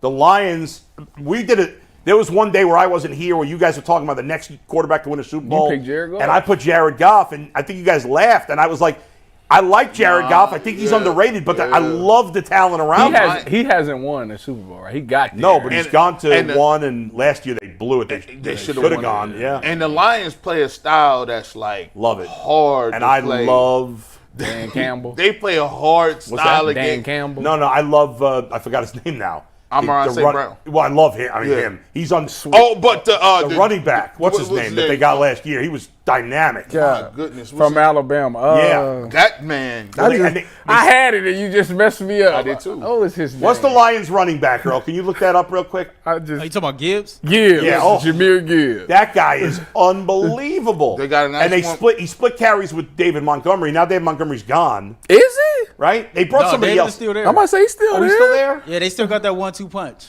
I like that too. I like that. Because David Montgomery's a good grinder between the tackles guy, and then this guy, what he does on the outside, and he can run the inside too. But when you get him the ball in space, He outta is there. nasty. So they got a good offensive line. Sam Laporta is probably the best young tight end in the NFL. I wouldn't trade him. I honestly wouldn't trade him for any tight end in football I because think of his age. I think they have the best offensive line in the game now. I think they got the yeah. I mean, think the Lions got the best offensive They've line. been trending that way for a few years. and they got two good backs. I mean, we know what the Niners bring. Who are some of the other? One more time, Anthony, if you can put that up one more time. Oh, the Texans. When we've talked about the Texans, I'm not a believer in the Falcons as much. I love Kirk Cousins, but their skill position talent to me is a little overrated in terms of wide receiver. I don't love their wide Who is receiver. the other? Is it Mooney Drake London. and Mooney? Yeah, They it's got like, Drake London. They got Kyle Pitts at tight end. I like Kyle Pitts. We argued something about Kyle Pitts recently, Yeah, and I like Kyle Pitts. JOK should be on the list over. But Kyle Pitts has not performed. He Now, he ain't hasn't had really good done quarterbacks, but he hasn't, And I love Bijan. I mean, Bijan Robinson's Yeah. He legit. He's going to bust out and have a monster year, I think. They got, if they could just, and then they drafted a receiver. Yeah, they did. Somebody, yeah. They did. They must have. Let's see. That was crazy. They because drafted of Penix and they could Falcons depth chart. because they could have got like What the hell were they drafting? because they should have got a DN. They should have got that dude from Alabama, that defensive end. Dallas. So their starting something. wide receivers, according to their depth chart right now, are Drake London, Darnell Mooney, and Rondell Moore. Like that's not very good. They drafted somebody in the what round? Rondell Moore is They okay. drafted Casey Washington. Never I don't know heard. what round he was drafted in. they way too high in that case. I don't. They That's what I said when I seen I the might have list. them 10th. I They looked might at not that crack list the and top said, 10 for me. and I don't even know who their play caller is. Yeah. Yeah, they a little too high. The Bears. The got Bears is good talent. they legit. But honestly, I would move up. I would have the Browns, Bengals, Dolphins probably 5, 6, 7 in some order. And then I'd leave the Chiefs 8. And then I'd have the Falcons 10th. I'd have the Bears 9, and then the Falcons 10 or whatever. You got the Bears 9? Who's their wide receiver? They got DJ Moore. Keenan traded for Allen. He's They got old, though. Swift as a running back. Cole Kmet as a tight end. Yeah. Like, I'm not as. They got Nduze. Nduze, the receiver from Washington. Yeah, all right. If Caleb Williams don't break Are their you guys quarterback hot in here today, by the way, totally out of left field? I am sweating my ass off today. No, but I usually am, and for the really? first time, I'm actually cool. I got this Browns trash bag on over Yeah. here, and I'm cool. I'm trying Quick to sidebar. You quick still sidebar. working out? Yeah, man. I know my man Earl was watching the end of that WNBA game yesterday. Were you watching that? Which game? The Brittany Griner game, the Did they Caitlin get into Clark a game? fight? I didn't. I was watching the Atlanta Dream versus the What? New York Liberty. I watched- I'm a Nas Hillman fan. I watched watched the that Atlanta Dream game over too. everybody. I watched that game too. Nobody saw the end of the Indiana game. Well, first of all, I had to shut it off with like 12 seconds left because the last 90 seconds of the game took an hour and a half. And I was just like, I can't do it anymore. Who won the game? I assume that Indiana won because they were up by 3 and they had the ball with 12 seconds left, but I don't know. But at one point, they did a close-up on the referee because they were checking a technical foul. The referee looked like, right before he came on camera, somebody poured a bucket of sweat on him. An entire bucket. It was the most disgusting thing I'd ever seen in my life. I'm like, somebody give that guy a drink. It's A hot. bucket of It's sweat. hot in there. It's hot. Brittany Griner is scary, by the way. I would not mess with her. Man, she was out there. What was she doing? Out there just beasting Blocking people. shots. And man, I saw some picture the other day of, what's her name? Oh, my God. The rookie in Chicago. What's her name? Angel Reese. And she looked smoking hot in this outfit. I shouldn't even say that. That's not. Yo, speaking of Angel Reese, she set a WNBA record for most consecutive 10 straight. double-doubles in the season. 10 straight. I saw that. By the way, every time And they robbed Caitlin Clark because she was supposed to get the triple-double last year, and they took her She out. had it She in the needed game, a yeah. rebound, I think. her team sucks, by the way. The rest of her team is garbage. They can't play at all. Whoa, Kelsey Mitchell there. Go Bucks. Shout out to Nah, Kelsey. they suck. Shout out her to team Kelsey. sucks. Hey man, let's Anyway, why did I bring that up? Oh, because I hate this about the NBA, but college basketball is the worst with this. The fouls at the end of the game. Oh, yeah, The coaches think they're geniuses. They got to talk to the players every 10 seconds. These women are professionals. I don't need a timeout every 8 seconds. Let's go. Somebody put some, Diana Taurasi. Somebody played great. put some thoughts and prayers out there for your boy Darren Waller. Oh, yeah, he broke up with what an idiot. Kelsey She's Plum. gorgeous. Yeah, he came out with a music video. He's been losing. I seen for about it. 2 weeks. I seen 2-3 that. weeks. Yeah, He retired too. Yeah. That's crazy. That's a bad move. He said by he- him. You done had the worst one ever. said he had something about a zodiac. His zodiac read something about zodiac signs or something, and it gave him clarity that he need to retire from the game. Man, he might win. Somebody win. I don't know. I think he's been smoking a lot of pot. Shout out to the the plums out there. You know what I'm saying? Yeah. All right, Earl. So All right, let's move on. I think overall we're okay with where the Browns are ranked 7th. That's Yeah, it's about fine. right. Yeah. It could be a little bit higher, maybe lower. You could make the argument for either way, but 7. Yeah, They like they're us. in the right spot. I think if like Kevin Stefanski was smart, because we all know he's smart, but if he actually became more creative and played MJ Emerson in the slot, my the Browns will probably be up on number 4 in this list. That's You how want I him see on offense now? offense, defense, special teams, Return kicks? Deshaun's backup, the whole nine. Earl may be on to something here. You know MJ Emerson's speed is like an 86, right? Stop the cap. I mean, he ran like a 4.5. Is it on Madden? 5 or something. I think he ran like a 4.53 or 4.55. 86 on Madden. It's all jam technology with Yeah. him. 86 speed and ain't giving up no touchdowns. It don't even matter. That's it. What's a big QB completion percentage it's a- around it's a- 41%. It don't It's a even big matter. year for him. It's a big year for him. Yeah. We He gonna see want- if MJ. he want What's that. up? We gonna find out about him this year for sure. I hope he get them for 120. I got to mention a couple of. So I was sick during the weekend, as I mentioned earlier. So I didn't really do much. I was watching a bunch of movies. Mm-hmm. So a couple of movies I saw this weekend. One. You went to the theater? No. Okay. I was not up to going to the theater. I just didn't move from the TV most of the weekend. I need some movies to watch. Go So ahead. we watched. My wife and I watched a movie called Fancy Dance, which sounds terrible. The name sounds terrible, but it's a very interesting movie about a Native American woman who's missing, This on Hulu. and that's a is- big problem in those communities. They It's go miss- kidnappings of girls and women in the Native American communities on the reservations. You guys heard about this? No. No. It's scary. It's horrible. Anyway, the woman who produced the movie and starred in it is I forgot her name. She's very good. It's on Hulu? It's on Apple TV. Oh, I got that. Then I watched a movie, great movie, another one which was a little heartbreaking but also great, called Swimmers. This is based on a true story. It's about 2 teenage girls from Syria, like from what year is it? 2024. Remember all the uprisings in the Middle East where the people were like fighting back? Mm-hmm. It was during that time. These 2 women were being trained by their dad to be Olympic swimmers in Syria. They were great. Well, one of them in particular. Anyway, then all hell breaks loose in Syria. I don't want to give too much away, but I didn't know this story. It was a fascinating story. It was a tearjerker at times, but a great movie. It's called The Swimmers. You watch movies and cry? No, I mean, I didn't cry. I mean, I have cried, yeah. I cry at the end. Have you watched a movie and cried? Real men cry. No, hold on. Stop it. Hold on. Look, Stop that. No, let me give you this one. This almost got me. Shout out to the chat if you. Yeah. Gotta shout to I was watching, them little films where you be on YouTube and they give IMDb film, sure. like they give you like little short clips. Yeah. And it was the movie with Macaulay Culkin.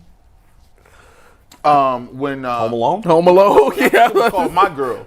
Oh, yeah. Oh, God. And so You got to cry with that one. Never seen it, never heard of it. He got stung by them bees. Spoiler alert. And then she was at the funeral, and the funeral was like at the house or whatever. Yeah. And she was like, the girl didn't understand, like, he was dead. And she was just like, yeah. he can't see without his glasses. Like, his glasses I was are off. really sad. And everybody was sitting there and was like just they wouldn't say it. I'm like, why was the girl there? And she just broke out and left. Yeah. It was crazy. Like, I'll tell you 2 movies that make me cry. Number 1, Forrest Gump. Nah. When Jenny dies, I cry. Because he finally got her. He loved her his whole life. Yeah. And he finally got her, and she died. Yeah. And number 2, when Kevin Costner and his dad play catch at the end of Field of Dreams. That always makes me choke up. I've only cried on one movie, and it was like a small tear. What was it? Friday Night Lights, when he didn't get that yard at the end and they got stopped on the goal line. That was the saddest movie. thing. It's the saddest thing I've ever seen in a movie ever, man. I don't know, and I've seen some sad ones, but that one right there, I don't know if this was sad, hurt me deep. but it pushed my mind back. like Born on the 4th of July, where Tom Cruise is melting down. Like he goes back home. And he's melting down. Yeah, that movie was great. And then, he pulls his catheter out, and then I was just like, man, he was just performing. You could tell he was like, I'm like, man, he's spiraling out. That's the face of a man who's been disillusioned. He was sold that propaganda, and it just came back to him like his mom and dad. I was like, man, I ain't never going. They got to draft me. I'm pulling the Ali. Enlist. It was tough, man. What you got, Earl? Oh no, we're gonna go ahead and skip the topic now. we ain't got enough time. By the way, let me since we don't have time for the topic. Bull's upset at us because he found out today that African Americans don't do sleepovers. And that is crazy. Well, first of all, I'm not mad. Why would I be mad Not about mad. it? He's shocked. Right? He's shocked that we don't do sleepovers. Well, but I was going to get in, but I don't want to discuss the details. Right. Yeah. Because of the response to it. Yeah. But, yeah. But you see, you can't speak for an entire community. I'm telling you. It's 3 of us here. Yeah. Right. All 3 of us confirmed the same thing. And by the way, you'll never see 3 black people. Now, I will say this. When I was a kid, I didn't really do sleepovers because I didn't like sleeping other places. I agree with that statement. I just didn't like it. And I didn't like having people sleep over my place. I liked bedtime was bedtime. I didn't want anybody else around. In general, I don't like away games. But I'm sure there's plenty of black kids that do sleepovers. Earl, you let your daughters have sleepovers? Yeah, my daughters have sleepovers. There you go. So that you've been proven wrong already. Like, my daughter had like 50 kids at her house for her 16th birthday. And they all spent the night? They didn't sleep over, did they? About half of them did. Well, you got a palatial estate? Hold on. Kids? How many of it? What was the split between male and female? They was all female. Oh, okay. Well, I'm not. That would never happen. I'm going to tell you that right now. My friend slept over his friend's house this weekend. Yeah, so, like, but it was just 2 boys. It was her 16th birthday. Yeah. She had this catered house party, photo shoot, the whole 9. Yeah. A lot of the boys' football team, basketball team, and track team was over, but none of them dudes stayed. Yeah, you can't have nothing like that. You can't have. I don't know. I mean, everybody does their own thing. I look at it like this. It won't There happen. is a reason. So my mom always told me this. Yeah. When you raised a certain way. Yeah.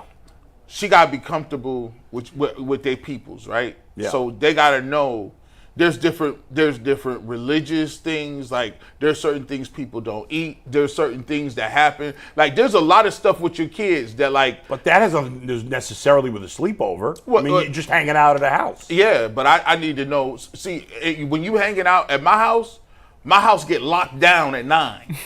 The alarm go on. I do that too.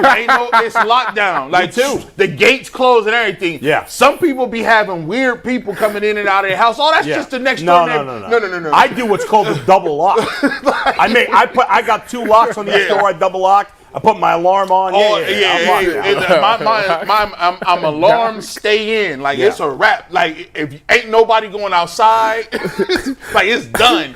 So sometimes other people's houses, they be having, oh, that's Uncle Jimmy. No Uncle Jimmy. No, like why is? But I only let my son sleep over friends' houses that I trust. That you know you got the people's. And the same thing, like his friends sleep over our house. I don't know. My thing is when my kids get older, the reason that I would not want them to have anybody to sleep over is because I have a fear that if something happens, you gonna go to jail. Exactly. Like if they was playing and she break her arm or something like that's on me. No. But wait a second. What does that have to do with a sleepover? That could just happen when her friends are playing at your house. That's my point. I don't want nothing to happen. Oh, stop. Your wife is not putting up with that from you. Come on. What do you mean my wife ain't put? I pay the bills. Men control the sleepovers. I pay the bills. First of all, what are you talking about? I'm surprised by you right now. Men control the sleepovers. You are such a good, sweet guy. Pay my taxes. I pay the bills. When your son asks to sleep over, who we go ask, you or his mom? Whoever is there. So you just happen to be there. I think you co-signed it. You co-signed the sleepover. I got no problem with the sleepover. There it is. He's around you more. When he asked, that ask came from a dad. It's cool. But we discuss it. You're right. He called my mom because he was at his friend Reed's house, and he called my wife and said, asked if he could sleep over. So my wife came to find me, and we discussed whether it was okay. The only reason we discussed it is because my in-laws were staying and we wanted to make sure, I would have to, we had a rule. My mom told me, I don't know if y'all had this rule. My mom said, don't you ask me nothing in front of no other people that's going to take a conversation between me and your father. So it was like, don't be like, don't hit me on the spur. Like I'm chilling. It's after a baseball game, and I'm like, can I hang out at Johnny's house and sleep? That's fair. Whoa, I hear that. At the Powell residence, I tell everybody I run it like I'm the president. My wife runs everything. She can do everything, but I have veto power. I usually don't say anything, but if I don't like it, say this. Yeah, Your wife agrees with this. Yeah, it's what it is. It's just what it is. Like my wife does everything. She runs everything and does a great job. But if it's something that I don't want to do or I think we shouldn't do, we ain't doing it. We ain't doing it. That's it. And if there's something that you want to do and she doesn't want to do it, she's not going to just put up with that. No. Depends on the situation. I kind of, it's the same thing. Like I don't never say no to nothing. That's what I'm saying. I rarely say no. I'm the best person in the world. Like she could be like, yo, I'm about to go spend this amount of money today, and it is what it is. Now there's only a couple of things that I care about. And if I say something, she can be like, oh, well, he don't never say nothing, so you care about that. Like, but sleepovers, look, after a certain age, you kind of know your kids. Yeah. You know what I'm saying? I would have a issue, like, I would have to know them like that. Like, you know what I'm saying? I had to eat birthday. Yeah. You gotta eat birthday cake with them. Right. What I mean and I understand, like, when I have kids over my house, and I'm responsible for a lot of kids because I coach Little League. Yeah. And now I'm coaching fall ball. I know a lot of these kids really well now. Mm-hmm. When they're in my house, they're my responsibility. I treat them in some ways like they're my own kid. If they were in danger, I'd protect them the same way I protect my kid. And so there is a responsibility in that. You don't want to see anybody get hurt when they're at your house. I get it. Exactly. But that doesn't mean you shouldn't let your kid have. My mama did it to me. Well, and I'm fine. Did what to you? You ain't sleeping over. Ain't nobody sleeping over here. I know that you want to be. And I was like, that's fine. I know you want to be a better parent. He used that reverse. Damn, boy. That is a reverse tactic. I like that. But you want to be. And I know you are a better parent. You want to be better than your parents. And so, Wait. by the way, your girls are going to so wear them down. Yeah. We not just gonna Not skip past Dukes. that. Like that didn't happen. You want to be better than that, Ty. Talk about Dukes. Hey, I mean, I will say this. yeah.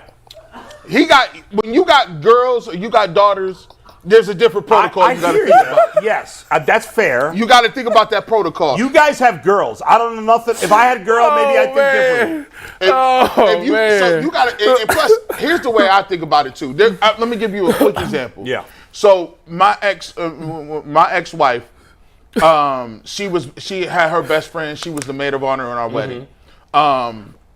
I've known them for years. I've babysat her daughters since I was. They would come over to the house. They would play video games or whatever. Yeah. Me and my ex-wife got a divorce, and I still worked with the maid of honor that was in our wedding. Okay. We worked closely, same department, everything.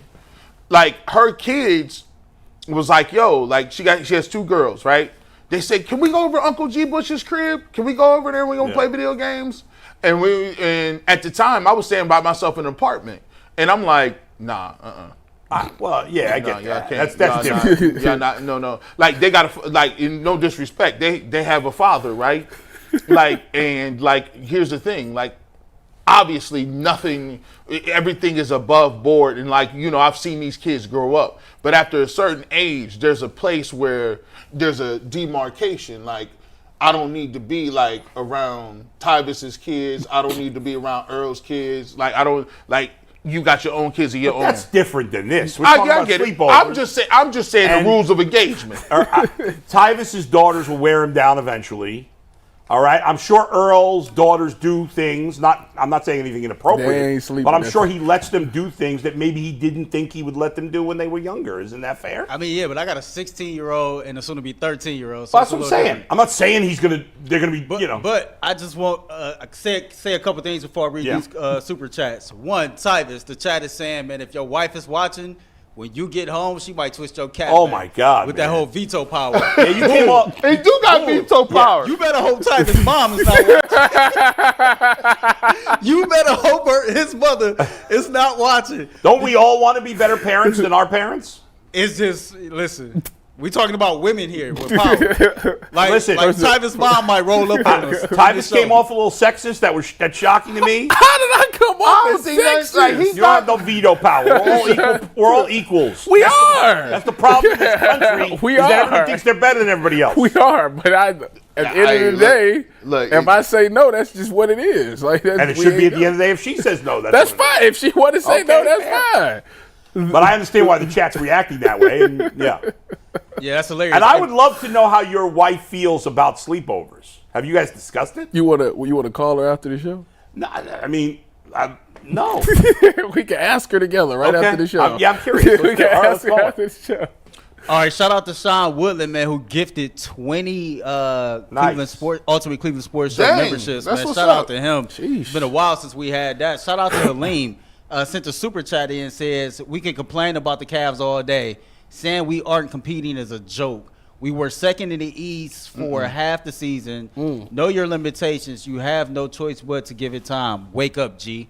Respond to that real quick. Damn, Halim. Going all in on you. Here's the way it works. So that second part was cool in the beginning. Where'd you end at? Second of all, at the end, Where did you end? where'd you end at, dog? Hey, listen, I used What to are be we in fifth? I used to be 250 pounds in high school. Where I'm at now, Man, me too. What are you? 3-something. Oh, I kill for 250. 250. I'm Kill like, for it.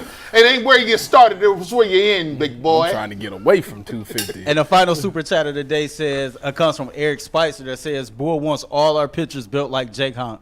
LOL. Say that again? You want all our starting pitchers built like Jay Hunt. Basically, he's insinuating that Jay Hunt got a fat ass. Hey, bro, this is crazy. We need Y'all fans. y'all out of gotta line. keep this. Y'all This out of is- line. He said, I have never heard nothing like that, man. We Out of could all do of a the- whole. You could do a whole parody off of what I said in that one segment. And you just kept going. I I kept just going. said you just I was digging all it in. deeper. I was all in. That's another pause. You can't be all in. Come on. He out of line today, man. Man, they bumped his head before he walked in here. Yeah. Little League playoffs this week. We got a big game tomorrow. I got some things planned. Listen, you got some. I got some tricks up my sleeve. First of all, first and third steal. No. I got steal. a kid who's been my best fielder all year. I played him at shortstop. I'm playing him in center field because there's been a lot of fly balls lately. First and third steal. And I'm taking my. That's aggressive. I'm flip flopping within the inning. My left fielder and my right fielder when there's a lefty up. I'm flipping my left fielder to right field. I'm going to call out something like some goofy word, and they'll know to switch. Our go-to move was if you had somebody on, we get a dude in a rundown, and then hopefully, like, the first guy between first and third, they'll throw the ball and throw it away, and then we can at least get somebody to come home. We can't do that in Little League only because in Little League you can't steal home unless a throw to get another runner goes into the outfield. So even pass balls you can't? I'm about to say not a wild. Not home, only home. That's crazy. In fall ball, which we're doing in a couple of weeks, you can do that. They really tighten up in my league. You could run the catcher over. I did that in I ran our catcher smooth. Do you guys make them go from the stretch? Or they can do whatever. They could do whatever. Yeah. Most kids throw from the stretch, but okay. All right. Well, hopefully you get that win. All right. What are we doing in overtime? Does anybody know? So apparently the home run derby changed the rules. Yeah. All right. I don't even know we what can do that that. are. We can freestyle it, Yeah, you never know. We could be talking about sleepovers. We could be talking about movies. I got to make a phone I guarantee. We can talk about Tyvus' wife being mad at him now. I do want to say R.I.P. to one of the best villains in TV, my man Duda. Duda is dead, from the man. Shy. R.I.P. to Duda, you know what I mean? My boy Nuckton came through and stole the kill. And he the man. What show is that? The Shy. I don't know that. Killed Iman Shumpert, everything. Birthday. Iman Shumpert? Birthday. I haven't been hearing about this, man. I don't even know this show.